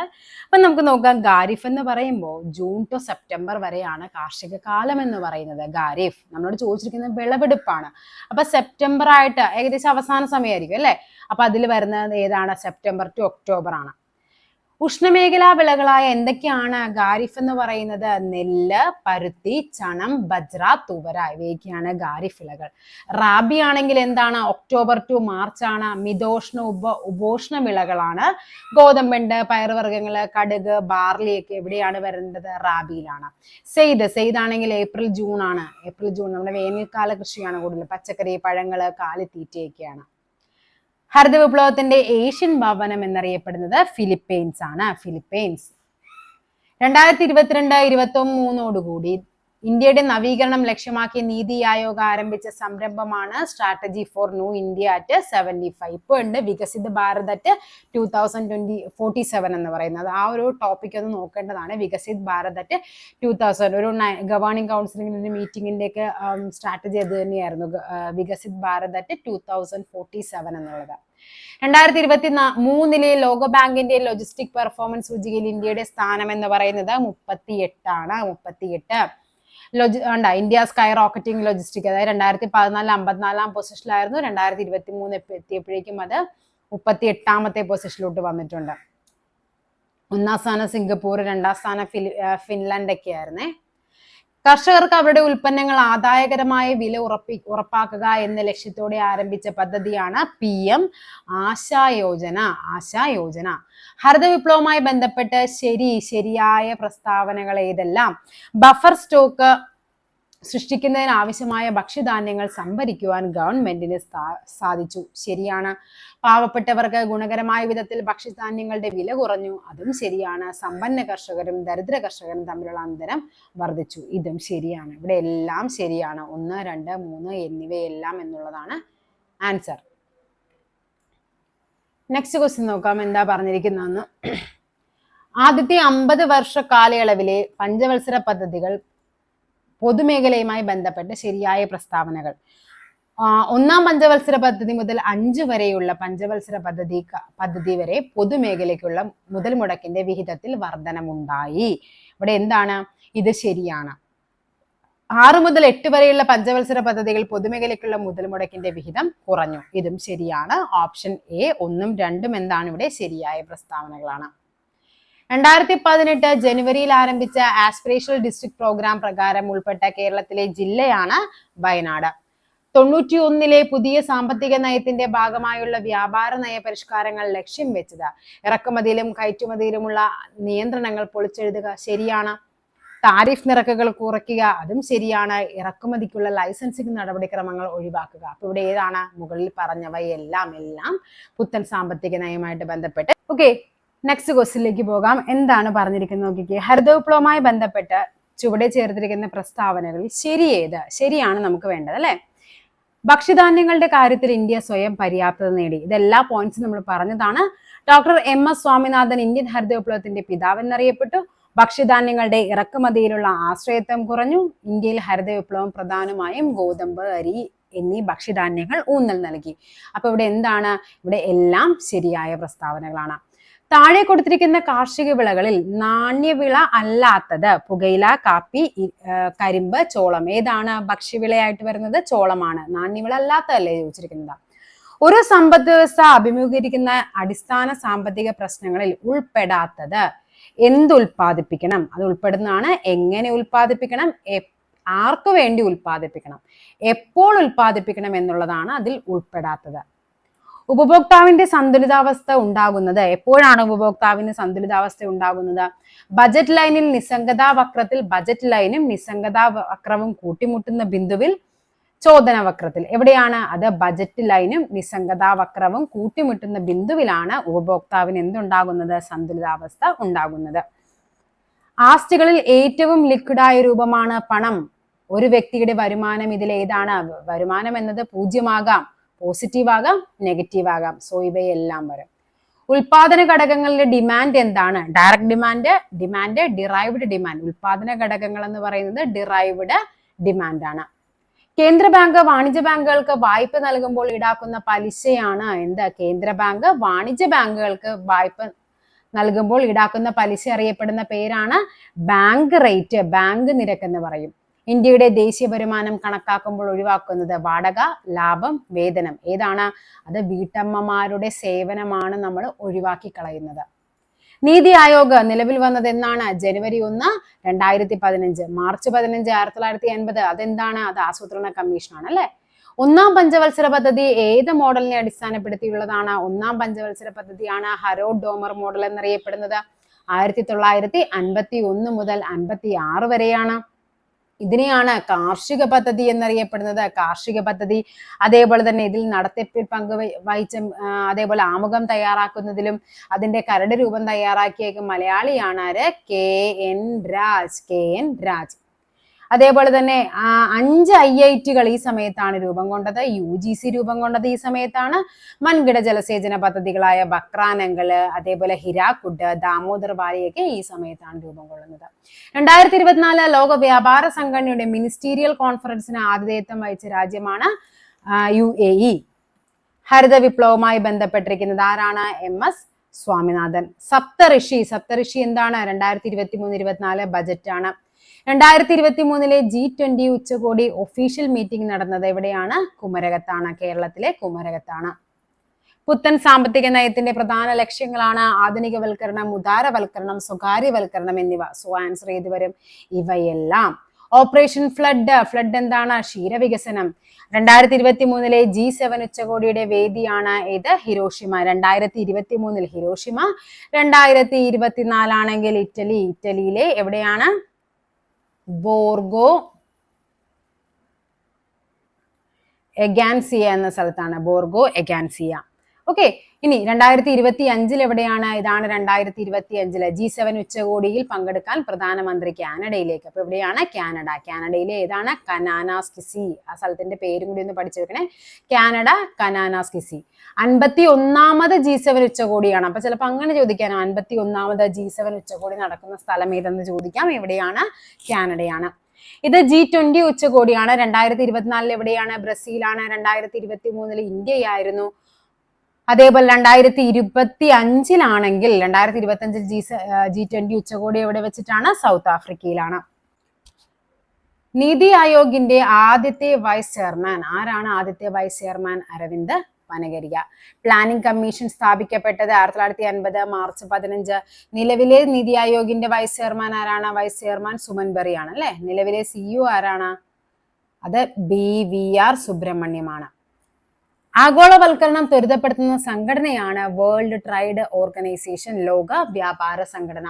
അമൃത് കാലം എന്ന പദം എന്തുമായിട്ടാണ് ബന്ധപ്പെട്ടിരിക്കുന്ന? ബജറ്റ് 2023-24 കാർവേ കമ്മിറ്റി ഇന്ത്യയിലെ ഏത് മേഖലയുമായി ബന്ധപ്പെട്ടിരിക്കുന്നു? ചെറുകിട വ്യവസായം. 1955 കാർവേ കമ്മിറ്റി ചെറുകിട വ്യവസായവുമായി ബന്ധപ്പെട്ട് രൂപീകരിക്കുന്നത്. അതായത് ഒന്നാം പഞ്ചവത്സര പദ്ധതി കാലഘട്ടത്ത്. നീല വിപ്ലവം ഏത് മേഖലയിലാണ്? നീല വിപ്ലവം എവിടെയാണ്? മത്സ്യബന്ധനം. റാബി വിളകൾ വിളവെടുക്കുന്ന സമയം ഏത്? റാബി വിളവെടുക്കുന്നത് ഏപ്രിൽ മെയ് ആണ്. ഏപ്രിൽ മെയ് മാസങ്ങളിലാണ് റാബി വിളവെടുക്കുന്നത്. ആ ഒരു ബോക്സ് നിങ്ങൾ നന്നായിട്ട് പഠിക്കണേ. അത് ഞാൻ ഇട്ടിട്ടുണ്ട് അതില്. മധ്യപ്രദേശിലെ പന്ന ഖനികൾ എന്തിനാലാണ് പ്രസിദ്ധം? പന്ന ഖനികൾ എന്തിനാണ്? വജ്രത്താലാണ് പന്ന ഖനികൾ പ്രസിദ്ധം. അതെവിടെയാണ്? മധ്യപ്രദേശാണ്. നെക്സ്റ്റ് ക്വസ്റ്റ്യൻ നോക്കാം. സർബതി സൊറോണ എന്ന ഗോതമ്പിനം വികസിപ്പിച്ച കൃഷി ശാസ്ത്രജ്ഞനാണ് ആരാണ്? നമ്മുടെ MS Swaminathan. Okay, doctor MS Swaminathan. നീതി ആയോഗിന്റെ ആസ്ഥാനം എവിടെയാണ്? നീതി ആയോഗിന്റെ ആസ്ഥാനം വരുന്നത് ന്യൂഡൽഹി, മുംബൈ, ആഗ്ര, ലക്നൗ. എവിടെയാണ്? അത് ന്യൂഡൽഹിയിലാണ് നീതി ആയോഗിന്റെ ഹെഡ്ക്വാർട്ടേഴ്സ് എന്ന് പറയുന്നത്. പുകയില ഉൽപ്പാദിപ്പിക്കുന്ന കേരളത്തിലെ ഏക ജില്ലയാണ് ഇത്? കാസർഗോഡ്. 2023 ലോക ബാങ്കിന്റെ ലോജിസ്റ്റിക് പെർഫോമൻസ് സൂചികയിൽ ഇന്ത്യയുടെ സ്ഥാനം എത്രയായിരുന്നു? 38. ക്വസ്റ്റ്യൻ തന്നെ റിപ്പീറ്റേഷൻ ആണ്. ഇന്ത്യയുടെ ബ്രെഡ് ബാസ്ക്കറ്റ് എന്ന ബഹുമതി നേടിയ ഇന്ത്യൻ സംസ്ഥാനമാണ് Punjab. Bread basket Punjab. Indian banking സംവിധാനത്തെ നിയന്ത്രിക്കുന്ന ധനകാര്യ സ്ഥാപനമാണ് ഇന്ത്യൻ ബാങ്കിംഗ് സംവിധാനത്തെ നിയന്ത്രിക്കുന്ന ധനകാര്യ സ്ഥാപനം ചോദിച്ചു കഴിഞ്ഞാൽ അത് ഏതാണ്? നമുക്കറിയാം, RBI അല്ലെ. റാബി വിളയ്ക്ക് ഉദാഹരണം തന്നിരിക്കുന്നതിൽ റാബി വിള ഏതാണ്? അത് ബാർലിയാണ് റാബി വിളയ്ക്ക് ഉദാഹരണമായിട്ട് വരേണ്ടത്. ഇന്ത്യയിലെ ധാതു സംസ്ഥാനം ഏതാണ്? ജാർഖണ്ഡ്. ആസൂത്രണത്തിന് വേണ്ടി ആസൂത്രണ കമ്മീഷന് പകരം നിലവിൽ വന്ന ഭരണ സംവിധാനമാണ് നീതി ആയോഗ്. 2021-22 വർഷത്തിൽ ആഗോള പാൽ ഉൽപാദനത്തിൽ 24% സംഭാവന ചെയ്തതോടെ ലോകത്തിൽ പാൽ ഉൽപാദനത്തിൽ ഇന്ത്യയുടെ സ്ഥാനം എത്രയെന്നാ ചോദിച്ചിരിക്കുന്നത്. എത്രാം സ്ഥാനമാണ് ഇന്ത്യ? 1-ാം സ്ഥാനത്തേക്ക് വന്നിട്ടുണ്ട്. സുവർണ വിപ്ലവം എന്തുമായി ബന്ധപ്പെട്ടിരിക്കുന്നു? സുവർണ വിപ്ലവം എന്ന് പറയുന്നത് പഴം പച്ചക്കറികളുടെ ഉൽപാദനമാണ്.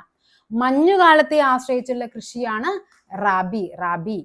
കേരളത്തിലെ ചെറുകിട വ്യവസായ സ്ഥാപനങ്ങളെ വികസിപ്പിക്കാൻ രൂപീകരിച്ച സ്ഥാപനമാണ് എന്ത്? സിഡ്കോയുടെ ഫുൾ ഇതെന്താണ്? Small industries development corporation limited എന്നുള്ളതാണ്. Small industries development corporation limited. നീതി ആയോഗിന്റെ ആസ്ഥാനമാണ് ന്യൂഡൽഹി. 12-ാം പഞ്ചവത്സര പദ്ധതിയുടെ ലക്ഷ്യങ്ങൾ: സുസ്ഥിര വികസനം, മുഴുവൻ ഗ്രാമങ്ങളെയും വൈദ്യുതീകരിക്കുക, വിദ്യാലയങ്ങളിലെ ലിംഗസമത്വം കുറയ്ക്കുക. അപ്പൊ ഏതാണ്? ഇവയെല്ലാം എന്താണ്?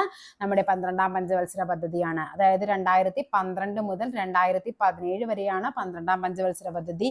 ആ സമയത്താണ് നമ്മുടെ പ്രധാനമന്ത്രി ജൻധൻ യോജനയൊക്കെ ആരംഭിക്കുന്നത്. 2014 ഓഗസ്റ്റ് 28 നമ്മൾ പറഞ്ഞതാണത്.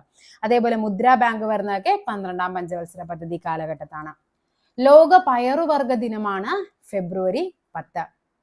റിസർവ് ബാങ്കിനെ കുറിച്ച് താഴെ പറയുന്ന പ്രസ്താവനകളിൽ ശരിയായതേത്? ശരിയാണ് നമുക്ക് വേണ്ടത്, അല്ലെ? ശരിയാണ് വേണ്ടത്.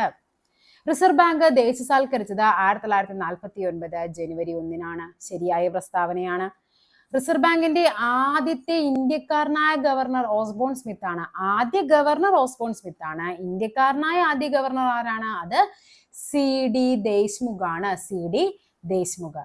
എല്ലാ ബാങ്കുകളുടെയും അമരക്കാരനാണ് റിസർവ് ബാങ്ക്. അതും ശരിയാണ്. സോ ആൻസർ ആയിട്ട് വരേണ്ടത് ഓപ്ഷൻ സി 1ഉം 3ഉമാണ് ശരിയായ പ്രസ്താവന. കമ്മി ബജറ്റ് എന്നത് വരുമാനവും ചെലവും തുല്യമാകുന്നതാണോ? വരുമാനം കൂടുതലും ചെലവ് കുറവുമുള്ളതാണോ? വരുമാനം കുറവ് ചെലവ് കൂടുതൽ, വരുമാനവും നികുതിയും ഈക്വൽ ആകുന്നത്. അപ്പൊ നമുക്ക് നോക്കാം ബജറ്റുകളെ പറ്റി. അതായത് നോക്കിക്കേ, ഇതാണ് ബജറ്റ് എന്ന് പറയുന്നത്. എങ്ങനെയാണ് മിച്ച ബജറ്റ്? അതെന്താണ്? വരവ് കൂടുതലും ചെലവ് കുറവും. അതായത് എനിക്കിപ്പോ എന്താണ്, ഒരു 1000 രൂപ കിട്ടി, എന്റെ ചെലവെന്ന് പറയുന്നത് ഒരു 600 രൂപയുള്ളൂ, അല്ലെ? അപ്പൊ ബാക്കി എനിക്ക് എന്താണ് 400 രൂപകൾ എന്റെ കയ്യിലുണ്ടാകും. അതായത് വരവ് കൂടുതലാണ്, ഇത് വരവാണ്, ഇതെന്താണ് ചെലവാണ്, ഇത് ബാക്കി എൻ്റെ ഉണ്ടാകും. അതാണ് മിച്ചമുണ്ടാകും. അതിനെയാണ് നമ്മൾ മിച്ച ബജറ്റ് അഥവാ സർപ്ലസ് ബജറ്റ് എന്ന് പറയുന്നത്. നെക്സ്റ്റ് സന്തുലിത ബജറ്റ്. അതായത് എനിക്ക് 1000 രൂപ കിട്ടി, എന്തായി? 1000 രൂപ എൻ്റെ നിന്ന് ചെലവായി പോയി. ഓക്കെ, അപ്പൊ അതെന്താണ്? സന്തുലിത ബജറ്റ് ആണ്. നെക്സ്റ്റ് പറയുന്നത് കമ്മി ബജറ്റ് ആണ്. കമ്മി ബജറ്റ് എന്ന് പറയുന്നത് എനിക്ക് 1000 രൂപ കിട്ടി, പക്ഷെ എനിക്ക് 1500 രൂപയുടെ ചെലവ് വന്നു. അപ്പൊ എന്താണ്? അതിനെയാണ് നമ്മൾ കമ്മി ബജറ്റ് എന്ന് പറയുന്നത്. ഓക്കെ, അപ്പൊ നമ്മുടെ ആൻസറിലേക്ക് നോക്കാം നമുക്ക്. അപ്പൊ ഇതിൽ ഏതാണ് നമ്മുടെ ആൻസർ ആയിട്ട് വരുന്നത്? നമുക്ക് വേണ്ടത് കമ്മി ബജറ്റ് ആണ്, അല്ലെ? കമ്മി ബജറ്റ് എന്ന് പറയുമ്പോൾ ഉണ്ടോ? അപ്പൊ ഏതാണ്? നമ്മുടെ വരവ് കുറവും ചെലവാണ് നമുക്ക് കൂടുതലായിട്ട് വേണ്ടത്. അപ്പൊ വരവ് കുറവ് ചെലവ് കൂടുതൽ, ഓപ്ഷൻ ബി ആണ് നമുക്ക് ആൻസർ ആയിട്ട് വരേണ്ടത്. നെക്സ്റ്റ് നോക്കാം. താഴെ പറയുന്ന പ്രസ്താവനകൾ ശരി അല്ലാത്തത് ഏതെന്നാണ് ചോദിച്ചിരിക്കുന്നത്. അസമിലെ ദിഗ്ബോയിലാണ് ഇന്ത്യയിൽ ആദ്യമായി പെട്രോളിയം ഖനനം ചെയ്തത്. ഇതെന്താണ്? ശരിയായ പ്രസ്താവനയാണ്. നമുക്ക് വേണ്ടത് ശരിയല്ലാത്തത്, അതായത് തെറ്റായ പ്രസ്താവനയാണ് നമുക്ക് വേണ്ടത്. പൊതുമേഖലയിലെ ആദ്യ ഇരുമ്പുരുക്ക് വ്യവസായശാലയാണ് ടാറ്റ ഇരുമ്പുരുക്ക്. ആണോ? അല്ല. അത് ഏതാണ്? ഇന്ത്യൻ അയൺ ആൻഡ് സ്റ്റീൽ കമ്പനിയാണ്. ഓക്കെ, അപ്പൊ ഇത് തെറ്റാണ്. വൈദ്യുതോപകരണ വ്യവസായങ്ങൾ ഇൻസുലേറ്ററായി അബ്രം ഉപയോഗിക്കുന്നു. ഇതും ശരിയാണ്. നമുക്ക് വേണ്ടത് തെറ്റാണ്. ഓപ്ഷൻ ബി 2 മാത്രമാണ് ഇവിടെ തെറ്റായിട്ട് വരേണ്ടത്. നീതി ആയോഗ് നിലവിൽ വന്നത് എന്നാണ്? 2015 ജനുവരി 1-നാണ് നീതി ആയോഗ് നിലവിൽ വന്നത്. ഓപ്ഷൻ ബി ആണ് ആൻസർ ആയിട്ട് വരേണ്ടത്. ഹരിത വിപ്ലവം ആരാണ്? Doctor MS Swaminathan. മുൻകൂട്ടി തയ്യാറാക്കിയ നിർദ്ദേശങ്ങളും നിബന്ധനകളും അനുസരിച്ച് കമ്പ്യൂട്ടർ പ്രോഗ്രാമുകൾ ഓട്ടോമാറ്റിക്കായി ഓഹരികൾ വാങ്ങുകയും വിൽക്കുകയും ചെയ്യുന്ന ട്രേഡിംഗ് രീതിയാണെന്ത്? അൽഗോ ട്രേഡിംഗ് എന്ന് പറയുന്നത്. അൽഗോ ട്രേഡിംഗ് നമുക്കറിയാം. നമ്മുടെ ഓഹരി വിപണി എന്ന് പറയുന്നത് എങ്ങനെയാണ്? ബുൾ ആൻഡ് ബെയർ എന്നാ പറയുന്നത്, അല്ലെ? ബുൾ ആൻഡ് ബെയർ മാർക്കറ്റ് ആണ് നമ്മുടേത്. Bull and bear. ബുൾ എന്ന് പറയുമ്പോൾ എന്താണ്? ഇത് ഉയർച്ചയാണെങ്കിൽ ബുൾ എന്ന് പറയും, താഴ്ചയാണെങ്കിൽ എന്താണ്? ബെയർ മാർക്കറ്റിംഗും ആണ്. അതേപോലെ ഇതിൽ ചോദിച്ചിട്ടുണ്ട്, ഇതിനു മുമ്പ് ചോദിച്ചൊരു ക്വസ്റ്റ്യൻ ആണ്, ഗവൺമെന്റിന്റെ ഓഹരികൾ അറിയപ്പെടുന്ന പേരാണ് എന്ത്? ഗിൽഡുകൾ. അതെന്ന് പറഞ്ഞാൽ എന്താണ്? ഗവൺമെന്റ് ഓഹരികളാണ്. ഓക്കെ, താഴെ പറയുന്ന പ്രസ്താവനകളിൽ ശരി ഏതാ? ശരിയാണ് നമുക്ക് വേണ്ടത്. കോർപ്പറേറ്റ് നികുതി, വ്യക്തിഗത ആദായ നികുതി എന്നിവ കേന്ദ്ര സർക്കാർ ചുമത്തുന്നതാണ്. ഓക്കെ, ഇത് ശരിയാണ്. വസ്തുനികുതി, സ്റ്റാമ്പ് ഡ്യൂട്ടി എന്നിവ കേന്ദ്ര സർക്കാർ അല്ല. അത് ഏതാണ്? നമ്മുടെ കേരള സർക്കാർ, സ്റ്റേറ്റ് ആണ് കേട്ടോ, സ്റ്റേറ്റ് ആണ്. കോർപ്പറേറ്റ് നികുതി, യൂണിയൻ എക്സൈസ് ഡ്യൂട്ടി എന്നിവ എന്താണ്? കേന്ദ്ര സർക്കാർ ചുമത്തുന്നതാണ്. ഇതും ശരിയാണ്. അപ്പൊ ഇവിടുത്തെ നമുക്ക് ശരി ഏതെന്നല്ലേ വേണ്ടത്? 1ഉം 3ഉമാണ് ശരിയായിട്ട് വരേണ്ടത്. കോട്ടണോപോളിസ് എന്ന് വിശേഷിപ്പിക്കുന്ന നഗരമാണ് ഏത്? മുംബൈ. പുറം വാങ്ങൽ, ഔട്ട്സോഴ്സിംഗ് താഴെ പറയുന്നവയിൽ ഏതുമായി ബന്ധപ്പെട്ടിരിക്കുന്നു? ഏതാണത്? ആഗോളവൽക്കരണമാണ് പുറം വാങ്ങൽ, ഔട്ട്സോഴ്സിംഗ് ആയിട്ട് ബന്ധപ്പെട്ടത്. ഇന്ത്യൻ പ്ലാനിങ്ങിന്റെ ശില്പി എന്നറിയപ്പെടുന്നത് PC മഹലനോബിസ്, പ്രശാന്ത് ചന്ദ്ര മഹലനോബിസ് ആണ്. താഴെ പറയുന്ന പ്രസ്താവനകളിൽ ശരി ഏതാ? ഇന്ത്യയിലെ ഏറ്റവും വലിയ ധാതു അധിഷ്ഠിത വ്യവസായമാണ് ഇരുമ്പുരുക്ക് വ്യവസായം. ശരിയാണ്. ഏറ്റവും വലിയ സ്വകാര്യ മേഖല ഇരുമ്പുരുക്ക് വ്യവസായശാല സ്ഥിതി ചെയ്യുന്നത് ജംഷഡ്പൂർ ആണ്. ഇതും ശരിയാണ്. പൊതുമേഖലയിലെ ആദ്യ ഇരുമ്പുരുക്ക് വ്യവസായശാലയാണ് ഏത്? Indian iron and steel company. അപ്പൊ ഇതാണ് നമുക്കിവിടെ തെറ്റെന്ന് പറയുന്നത്. 1ഉം 2ഉം ശരിയാണ്. തൊട്ട് മുന്നത്തെ ക്വസ്റ്റ്യൻ എന്താണ്? തെറ്റ് ഏതെന്ന് ചോദിച്ചു. അതിലും തന്നിരിക്കുന്ന സെയിം സ്റ്റേറ്റ്മെന്റ് ആണ്. അപ്പൊ ആ ക്വസ്റ്റ്യൻ പേപ്പർ അനലൈസ് ചെയ്തവർക്ക് എന്ത് ചെയ്യാം? അടുത്ത പരീക്ഷയ്ക്ക് ഈ ഒരു മാർക്ക് എന്തായാലും ഉറപ്പായിട്ടും കിട്ടിയിട്ടുണ്ടാകും. ചെറുധാന്യങ്ങളുടെ വർഷമായി ഐക്യരാഷ്ട്രസഭ പ്രഖ്യാപിച്ചത് 2023 ചെറുധാന്യ വർഷം എന്ന് പറയുന്നത്. 1ാം പഞ്ചവത്സര പദ്ധതിയുടെ ലക്ഷ്യം എന്താണ്? 1ാം പഞ്ചവത്സര പദ്ധതി എന്താണ്? കാർഷിക പദ്ധതി എന്നറിയപ്പെട്ടു അല്ലെ? അപ്പൊ അത് ഏതാണ്? കാർഷിക മേഖലയുടെ സമഗ്ര വികസനമാണ്. 12ാം പഞ്ചവത്സര പദ്ധതിയുടെ കാലയളവ് എന്ന് പറയുന്നത് 2012 മുതൽ 2017 വരെയാണ്. താഴെ പറയുന്നവയിൽ പ്രത്യക്ഷ നികുതിയിൽ പെടുന്നത് ഏതെന്നാണ് ചോദിച്ചിരിക്കുന്നത്? ഏതാണ് പ്രത്യക്ഷ നികുതി എന്ന് പറയുന്നത്? അത് വരുമാന നികുതിയാണ്. നോക്കാം നമുക്ക്. അതായത് നമ്മുടെ വരുമാനത്തെ നികുതി വരുമാനമെന്നും നികുതി ഇതര വരുമാനമെന്നും പറയും. നികുതിയിലൂടെ ലഭിക്കുന്ന എങ്ങനെയാണ്? അതിൽ പറയുന്നത് പ്രത്യക്ഷ നികുതി. നികുതി ആരിലാണോ ചുമത്തിയിരിക്കുന്നത്, ഓക്കെ, അതായത് ഇമ്പാക്റ്റും ഇൻസിഡൻസും ആരിലായിരിക്കും? ഒരാളിൽ തന്നെയായിരിക്കും. ആ വ്യക്തി തന്നെ കൊടുക്കുന്ന നികുതിയാണ് പ്രത്യക്ഷ നികുതി. അതായത് നികുതിദായകൻ തന്നെ നികുതി ഭാരം വഹിക്കുന്നു എന്നർത്ഥം. ആദായ നികുതി, കെട്ടിട നികുതി, ഇതെല്ലാം എന്താണ്? ഇതിന് ഉദാഹരണങ്ങളാണ്. പരോക്ഷ നികുതി എന്ന് പറയുമ്പോൾ എന്താണ്? ഒരാളുടെ മേൽ ചുമത്തപ്പെടുന്ന നികുതി ഭാഗികമായോ പൂർണ്ണമായോ മറ്റൊരാൾ നൽകേണ്ടി വരുന്നതിനെയാണ് എന്ത്? പരോക്ഷ നികുതി എന്ന് പറയുന്നത്. ഓക്കെ, അപ്പൊ എന്താണ്? എക്സൈസ് നികുതി, നമ്മുടെ വിൽപ്പന നികുതി, വിനോദ നികുതി ഒക്കെ എന്താണ്? പരോക്ഷ നികുതിക്ക് എക്സാമ്പിൾസ് ആണ്. അതായത് നമ്മൾ എന്തെങ്കിലും സാധനം വാങ്ങിക്കുമ്പോൾ അതിന്റെ വിലയിൽ ഓട്ടോമാറ്റിക് ആയിട്ട് എന്തുണ്ടാകും? ആ സാധനം, ആ ഉൽപ്പന്നം ഉണ്ടാക്കിയ ആൾ എന്ത് ചെയ്യുന്നുണ്ട്? നികുതി അടച്ചിട്ടുണ്ടാകും. അപ്പൊ ഈ ഒരു പ്രൊഡക്റ്റിന് നമ്മൾ 100 രൂപ ഇട്ട് കഴിഞ്ഞാൽ അത് എന്ത് ചെയ്യുന്നുണ്ട്? അതായത് ഈ 100 രൂപ വെച്ച് അയാൾ ഉണ്ടാക്കിയിരിക്കുന്ന, അദ്ദേഹം കൊടുത്തിരിക്കുന്ന ടാക്സ് അയാൾ എന്ത് ചെയ്യുന്നുണ്ട്? ഈ പറയുന്ന ഉപഭോക്താക്കളിലേക്ക് അത് സ്പ്ലിറ്റ് ചെയ്ത് കൊടുക്കുന്നുണ്ട്. ഓക്കെ, അതിനെയാണ് നമ്മൾ പരോക്ഷ നികുതി എന്ന് പറയുന്നത്.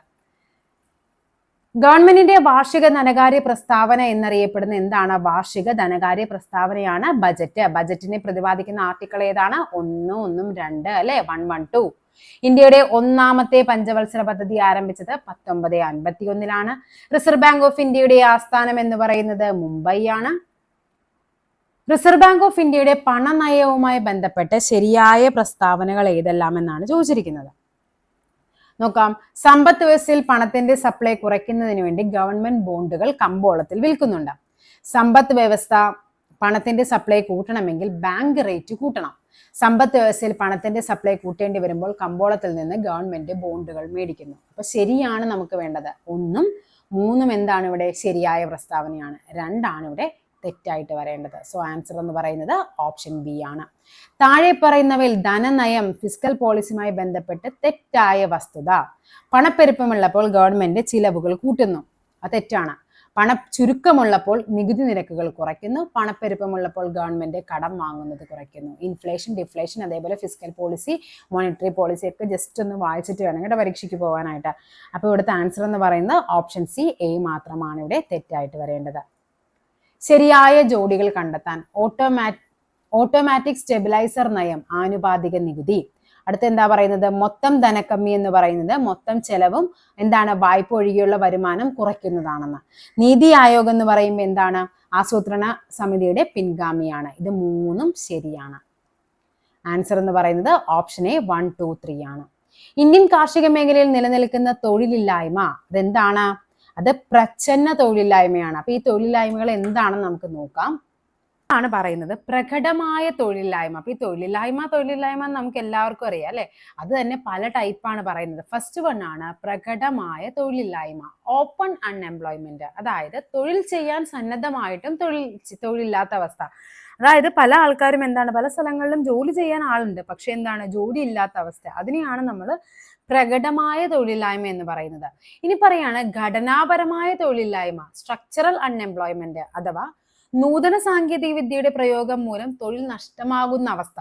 ഓക്കെ, ഇപ്പൊ ഇപ്പൊ നമുക്ക് എക്സാമ്പിൾ പറയാനാണെങ്കിൽ പണ്ട് നമ്മുടെ പാടത്തൊക്കെ എന്താണ്, കിളക്കാനൊക്കെ ആയിട്ട് ഒത്തിരി പേരുണ്ടാകുമായിരുന്നു, പാടത്ത് കിളക്കാനും കാര്യങ്ങളൊക്കെ കേട്ട്. പക്ഷെ ഇപ്പൊ എന്താണ്, ഒരു JCB വന്നു കഴിഞ്ഞാൽ എന്താണ്, സാങ്കേതിക വിദ്യ ഡെവലപ്പ് ആയതോടുകൂടി ഒരു 5-6 പേരുടെ പണിയാണ് ഒറ്റയടിക്ക് ഒരു മണിക്കൂർ കൊണ്ട് ആ ഒരു വസ്തു വന്നങ്ങ് ചെയ്തു തീർക്കുന്നത്. അപ്പൊ എന്താണ് അവിടെ ഘടനാപരമായ തൊഴിലില്ലായ്മ. നെക്സ്റ്റ് പറയുന്നത് കാലികമായ തൊഴിലില്ലായ്മ, സീസണൽ അൺഎംപ്ലോയ്മെന്റ്, അഥവാ പ്രത്യേക കാലത്ത് മാത്രം തൊഴിൽ ലഭിക്കുകയും മറ്റു സമയത്ത് തൊഴിലില്ലാതാവുകയും ചെയ്യുന്ന അവസ്ഥ. അതിന് ഏറ്റവും എക്സാമ്പിൾ പറയാനായിട്ട് നമുക്ക് പറയാം പെയിന്റ് പണിക്കാർ. അവർക്ക് എന്താണ്, മഴക്കാലം വന്നു കഴിഞ്ഞാൽ അവർക്ക് ഭയങ്കര കഷ്ടപ്പാടായിരിക്കും അല്ലെ. അതേപോലെ വീട് പണിക്കാർ, മഴയത്തെ സമയത്തൊന്നും നമ്മൾ ആ ഒരു പ്രവർത്തനങ്ങളൊന്നും ചെയ്യാറില്ല. അതിനെയാണ് പറയുന്നത് കാലികമായ തൊഴിലില്ലായ്മ. നെക്സ്റ്റ് പറയുന്നത് പ്രച്ഛന്ന തൊഴിലില്ലായ്മ, അഥവാ ഉൽപാദന പ്രവർത്തനത്തിൽ ആവശ്യത്തിലധികം തൊഴിലാളികൾ പങ്കെടുക്കുന്ന അവസ്ഥയെ പറയുന്ന പേരാണ് പ്രച്ഛന്ന തൊഴിലില്ലായ്മ. അപ്പൊ ഇവിടെ നമ്മുടെ കാർഷിക മേഖലയിൽ എന്താണ്, പ്രച്ഛന്ന തൊഴിലില്ലായ്മയാണ് നിലനിൽക്കുന്നത്. റിസർവ് ബാങ്ക് ഓഫ് ഇന്ത്യയുടെ ഒരു സാമ്പത്തിക വർഷം എന്ന് പറയുന്നത് എന്ന് മുതൽ എന്ന് വരെയാണ്, ഏപ്രിൽ 1 മുതൽ മാർച്ച് 31 വരെയാണ്. ഉണ്ടോ ബജറ്റ്. ഒരു സാമ്പത്തിക വർഷത്തിൽ സർക്കാർ പ്രതീക്ഷിക്കുന്ന വരവും ചെലവും ഉൾക്കൊള്ളിച്ചുകൊണ്ടുള്ള തയ്യാറാക്കുന്ന ധനരേഖയെ പറയുന്ന പേരാണ് ബജറ്റ്. ഈ ക്വസ്റ്റ്യൻ ഇങ്ങനെ തന്നെ നമ്മൾ കണ്ടതല്ലേ. നമ്മുടെ രാജ്യത്ത് ഏപ്രിൽ 1 മുതൽ മാർച്ച് 31 വരെയുള്ള സാമ്പത്തിക വർഷത്തേക്കാണ് ബജറ്റ് അവതരിപ്പിക്കുന്നത്. ധനകാര്യമന്ത്രിയാണ് ബജറ്റ് അവതരിപ്പിക്കുന്നത്. ഇന്ത്യൻ ഭരണഘടനയുടെ ആർട്ടിക്കിൾ 112, ഞാൻ നേരത്തെ പറഞ്ഞതാണ്, ആർട്ടിക്കിൾ 112 ആണ് ബജറ്റ് അവതരിപ്പിക്കുന്നത്.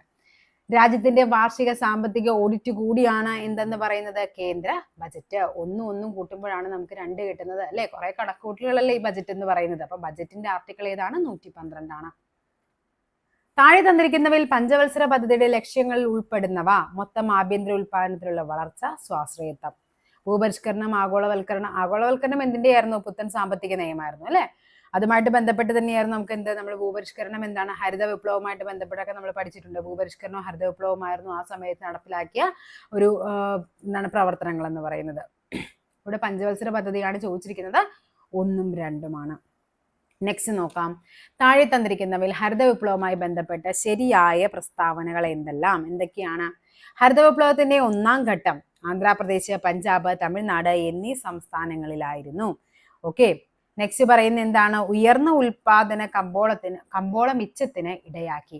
അത്യുൽപാദന ശേഷിയുള്ള വിത്തിന്റെയും സാങ്കേതിക വിദ്യയുടെയും ഉപയോഗം കാർഷിക രംഗത്തുണ്ടായി. ഇവയെല്ലാം എന്താണ്, ഹരിത വിപ്ലവവുമായി ബന്ധപ്പെട്ട ശരിയായവയാണ്. താഴെ കൊടുത്തിരിക്കുന്നവയിൽ ഇന്ത്യയിൽ പുത്തൻ സാമ്പത്തിക നയങ്ങൾ ഉടലെടുക്കുന്നതിന് കാരണമല്ലാത്തത്. വിദേശ നാണയ കരുതൽ ശേഖരത്തിലുള്ള ഇടിവ് ഇത് കാരണമായിരുന്നു. ഈ കാരണങ്ങളെല്ലാം ആ ക്ലാസ്സിൽ ഞാൻ വ്യക്തമായിട്ട് പറയുന്നുണ്ട്. ഉയർന്ന ഫിസ്ക്കൽ കമ്മി, ഉയർന്ന ജനസംഖ്യാ നിരക്ക്, ഗൾഫ് പ്രതിസന്ധി. ഈ ഉയർന്ന ജനസംഖ്യാ നിരക്കാണ് കാരണമല്ലാത്തതായിട്ട് വരുന്നത്. ഒരു പ്രധാന റാബി വിളയാണ്, ചോദിച്ചിരിക്കുന്നത് ഏതാണ്, പുകയിലയാണ്. അന്താരാഷ്ട്ര നാണയനിധിയുടെ IMF, ഇന്റർനാഷണൽ മോണിറ്ററി ഫണ്ട് എന്താണ്, ആദ്യ ഡെപ്യൂട്ടി മാനേജിംഗ് ഡയറക്ടറായി നിയമിതനാകുന്ന ഇന്ത്യൻ വംശജയായ സാമ്പത്തിക ശാസ്ത്രജ്ഞയാണ് ആര്, ഗീതാ ഗോപിനാഥ്. ഇന്ത്യയുടെ GST കൗൺസിലുമായി ബന്ധപ്പെട്ട് താഴെ പറയുന്ന പ്രസ്താവനകൾ ശരി ഏതെന്നാ ചോദിച്ചിരിക്കുന്നത്. നിങ്ങൾ ശരി മാത്രം അങ്ങ് പഠിച്ചു വെച്ചു. എന്താണ്, 2 കേന്ദ്രമന്ത്രിമാർ ഉൾപ്പെടെ 33 അംഗങ്ങളാണ് ഉണ്ടാകുന്നതെന്ന് പഠിച്ചു വെച്ചു. കൂടുതൽ ഇതാക്കി പഠിക്കാൻ നിൽക്കേണ്ട. അപ്പൊ എത്രയാണ്, 2 കേന്ദ്രമന്ത്രിമാർ ഉൾപ്പെടെ 33 അംഗങ്ങൾ. GST കൗൺസിൽ എന്ന് പറയുന്നത് ആർട്ടിക്കിൾ 279A പ്രകാരമാണ് GST കൗൺസിൽ രൂപീകൃതമാകുന്നത്. 2016 സെപ്റ്റംബർ 15-നായിരുന്നു. അതേപോലെ അതിന്റെ ചെയർമാൻ എന്ന് പറയുന്നത് കേന്ദ്ര ധനകാര്യ മന്ത്രിയായിരിക്കും. ജലവിതരണം ഇന്ത്യൻ സമ്പദ് വ്യവസ്ഥയിലെ ഏത് സാമ്പത്തിക മേഖലയിലാണ്?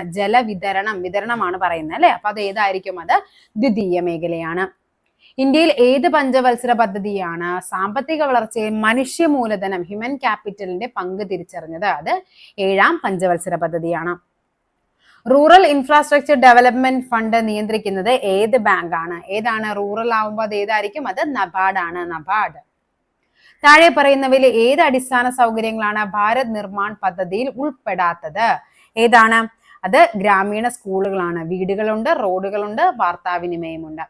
ഇൻക്ലൂസീവ് ഗ്രോത്ത് എന്ന ആശയം ലക്ഷ്യമാക്കിയ ആദ്യ ഇന്ത്യൻ പഞ്ചവത്സര പദ്ധതി ഏതെന്ന് ചോദിച്ചു കഴിഞ്ഞാൽ ഏതാണ്? അത് 11 11th പ്ലാൻ ആണ്. ഏത് മുതൽ ഏത് വരെ? 2007 മുതൽ 2012 വരെയാണ്. ഈ പദ്ധതിയാണ് 11ാം പഞ്ചവത്സര പദ്ധതിയാണ് നമ്മുടെ മൻമോഹൻ സിംഗ് എന്ത് വിളിക്കുന്നത്? ഇന്ത്യയുടെ വിദ്യാഭ്യാസ പദ്ധതി എന്ന് വിളിക്കുന്നത് ഏതാണ്? 11. നെക്സ്റ്റ് ക്വസ്റ്റ്യൻ ആണ്, ദീർഘകാല അടിസ്ഥാനത്തിൽ കർഷകന് ആവശ്യമായ വായ്പ കുറഞ്ഞ നിരക്കിൽ നൽകുന്നതിന് വേണ്ടി സ്ഥാപിച്ച ബാങ്ക് ഏതെന്നാണ് ചോദിച്ചിരിക്കുന്നത്. ഏതാണ്? അത് ഭൂവികസന ബാങ്ക് ആണ്. ഭൂവികസന ബാങ്ക്. സുവർണ വിപ്ലവം എന്തുമായിട്ടാണ്? പഴം, പച്ചക്കറിയാണ്. നീതി ആയോഗിന്റെ ദാരിദ്ര്യ സൂചിക പ്രകാരം ശുദ്ധജല ലഭ്യത പ്രശ്നം ഏറ്റവും കുറവുള്ളത് അത് എവിടെയാണ്? പഞ്ചാബിലാണ്. പഞ്ചാബ്. PC മഹലനോബിസ് ആരംഭിച്ച പ്രസിദ്ധീകരണമാണ് എന്ത്? സംഖ്യയാണ് PC മഹലനോബിസ്.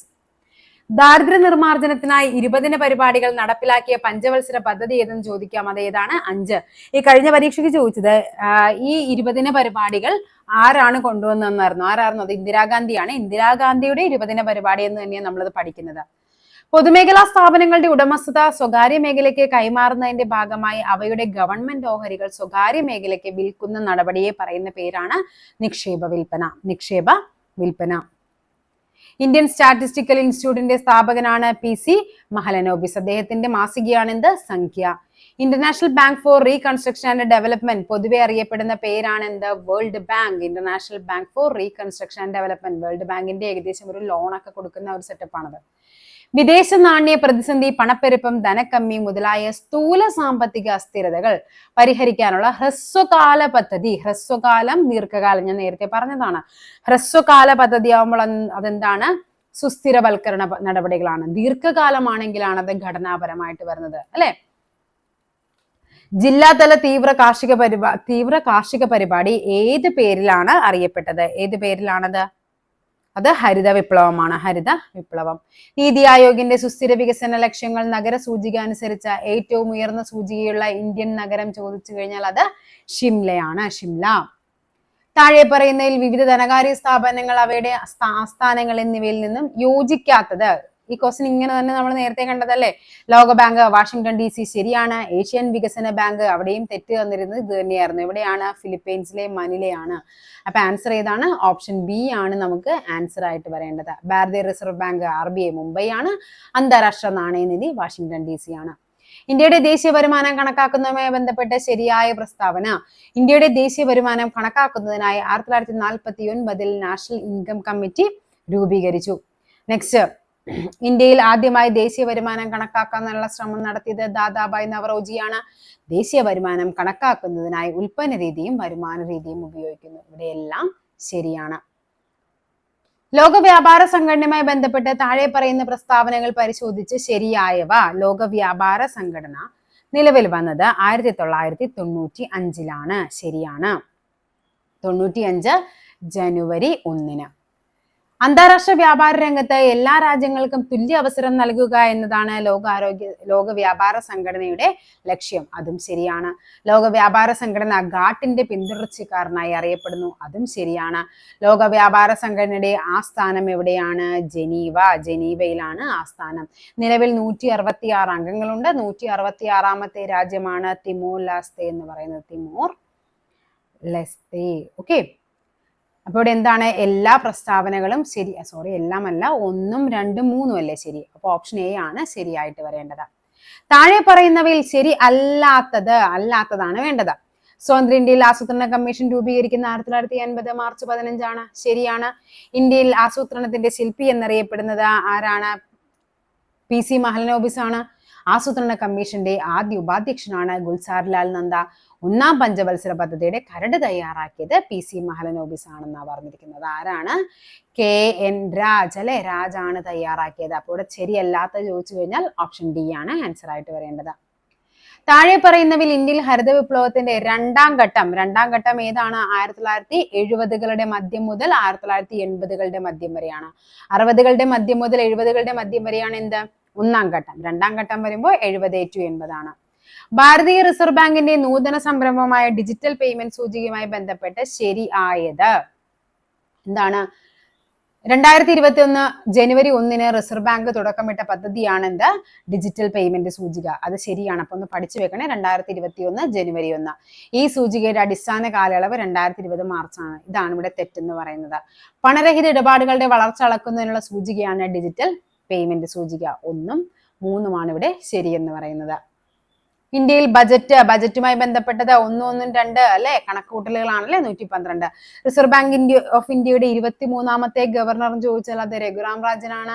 25 ആണെങ്കിൽ ആരാണ്? അത് ശക്തികാന്ത ദാസ് ആണ്. നമുക്കിപ്പോ നിലവിൽ ആരാണ്? 26ാമത്തെ വ്യക്തിയാണ് ആര്? സഞ്ജയ് മൽഹോത്ര. കേന്ദ്ര ഗവൺമെന്റ് പദ്ധതിയായ അടൽ പെൻഷൻ യോജന പ്രഖ്യാപിച്ചത് എന്നാണ്? 9 മെയ് 2015 താഴെ കൊടുത്തിട്ടുള്ളവയിൽ നീതി ആയോഗിന്റെ ലക്ഷ്യങ്ങളിൽ പെടാത്തത്?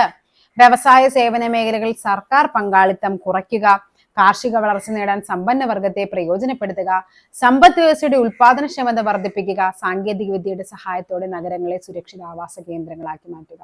ഓപ്ഷൻ ബി ആണ് ആൻസർ. കാർഷിക വളർച്ച നേടാൻ സമ്പന്ന വർഗത്തെ പ്രയോജനപ്പെടുത്തുക എന്നുള്ളതാണ് ആൻസർ എന്ന് പറയുന്നത്. ഇന്ത്യൻ സമ്പദ് വ്യവസ്ഥയിൽ പ്രാഥമിക മേഖലയിൽ ഉൾപ്പെടുന്ന സാമ്പത്തിക പ്രവർത്തനമാണ് എന്തെന്ന് പറയുന്നത്? ഖനനം എന്ന് പറയുന്നത് അല്ലെ ഡയറക്റ്റ് നമ്മൾ പ്രകൃതിയിൽ നിന്ന് ഉപയോഗിക്കുന്നതാണ്. അപ്പൊ അത് പ്രൈമറി സെക്ടർ ആണ്. ബാങ്ക് ഓഫ് ഹിന്ദുസ്ഥാൻ എന്നാണ് ബാങ്ക് ഓഫ് ഹിന്ദുസ്ഥാൻ ആരംഭിക്കുന്നത്? 1770 ആണ്. 1752 കേന്ദ്ര ഗവൺമെന്റ് മൊത്തം ചെലവിന്റെ എത്ര ശതമാനമാണ് വിദ്യാഭ്യാസത്തിനായി ചെലവഴിച്ചത്? എത്രയാണ്? 7.92%. താഴെ കൊടുത്തിട്ടുള്ള ശരിയായ ജോഡി അല്ലാത്തത്. അപ്പൊ നമുക്ക് വേണ്ടത് എന്താണ്? തെറ്റാണ് വേണ്ടത്. അമർത്യ സെൻ മനുഷ്യക്ഷേമം, കാൾ മാർക്സ് ലേസേ ഫെയർ സിദ്ധാന്തം ആരുടേതാണ്? ആദം സ്മിത്തിൻ്റെതാണ്. Adam Smith. അപ്പൊ എന്താണ്? ഇതാണ് നമ്മുടെ ആൻസർ എന്ന് പറയുന്നത്. Dadabhai Naoroji brain drain theory അല്ലെ, ചോർച്ചാ സിദ്ധാന്തം. ഗാന്ധിജിയുടേതാണ് ട്രസ്റ്റിഷിപ്പ്. ഓക്കെ അല്ലേ? അപ്പൊ നമ്മുടെ 21 വരെയുള്ള ക്വസ്റ്റ്യൻസ് ആയിട്ടുണ്ട്. ഇനി അടുത്ത് നമുക്ക് സയൻസ് ചെയ്യാം. അപ്പൊ എന്ത് ചെയ്യാം? നമുക്ക് അടുത്ത ടോപ്പിക് അടുത്ത് സയൻസ്, ഫിസിക്സ്, കെമിസ്ട്രി ആയിട്ട് ചെയ്യാം, അല്ലെങ്കിൽ ഫിസിക്സും കെമിസ്ട്രിയും ബയോളജിയും കൂടി ഒരുമിച്ച് ചെയ്യാം. അപ്പൊ നമുക്ക് എന്ത് ചെയ്യാം? അടുത്ത ക്ലാസ്സിൽ വീണ്ടും കാണാം. താങ്ക്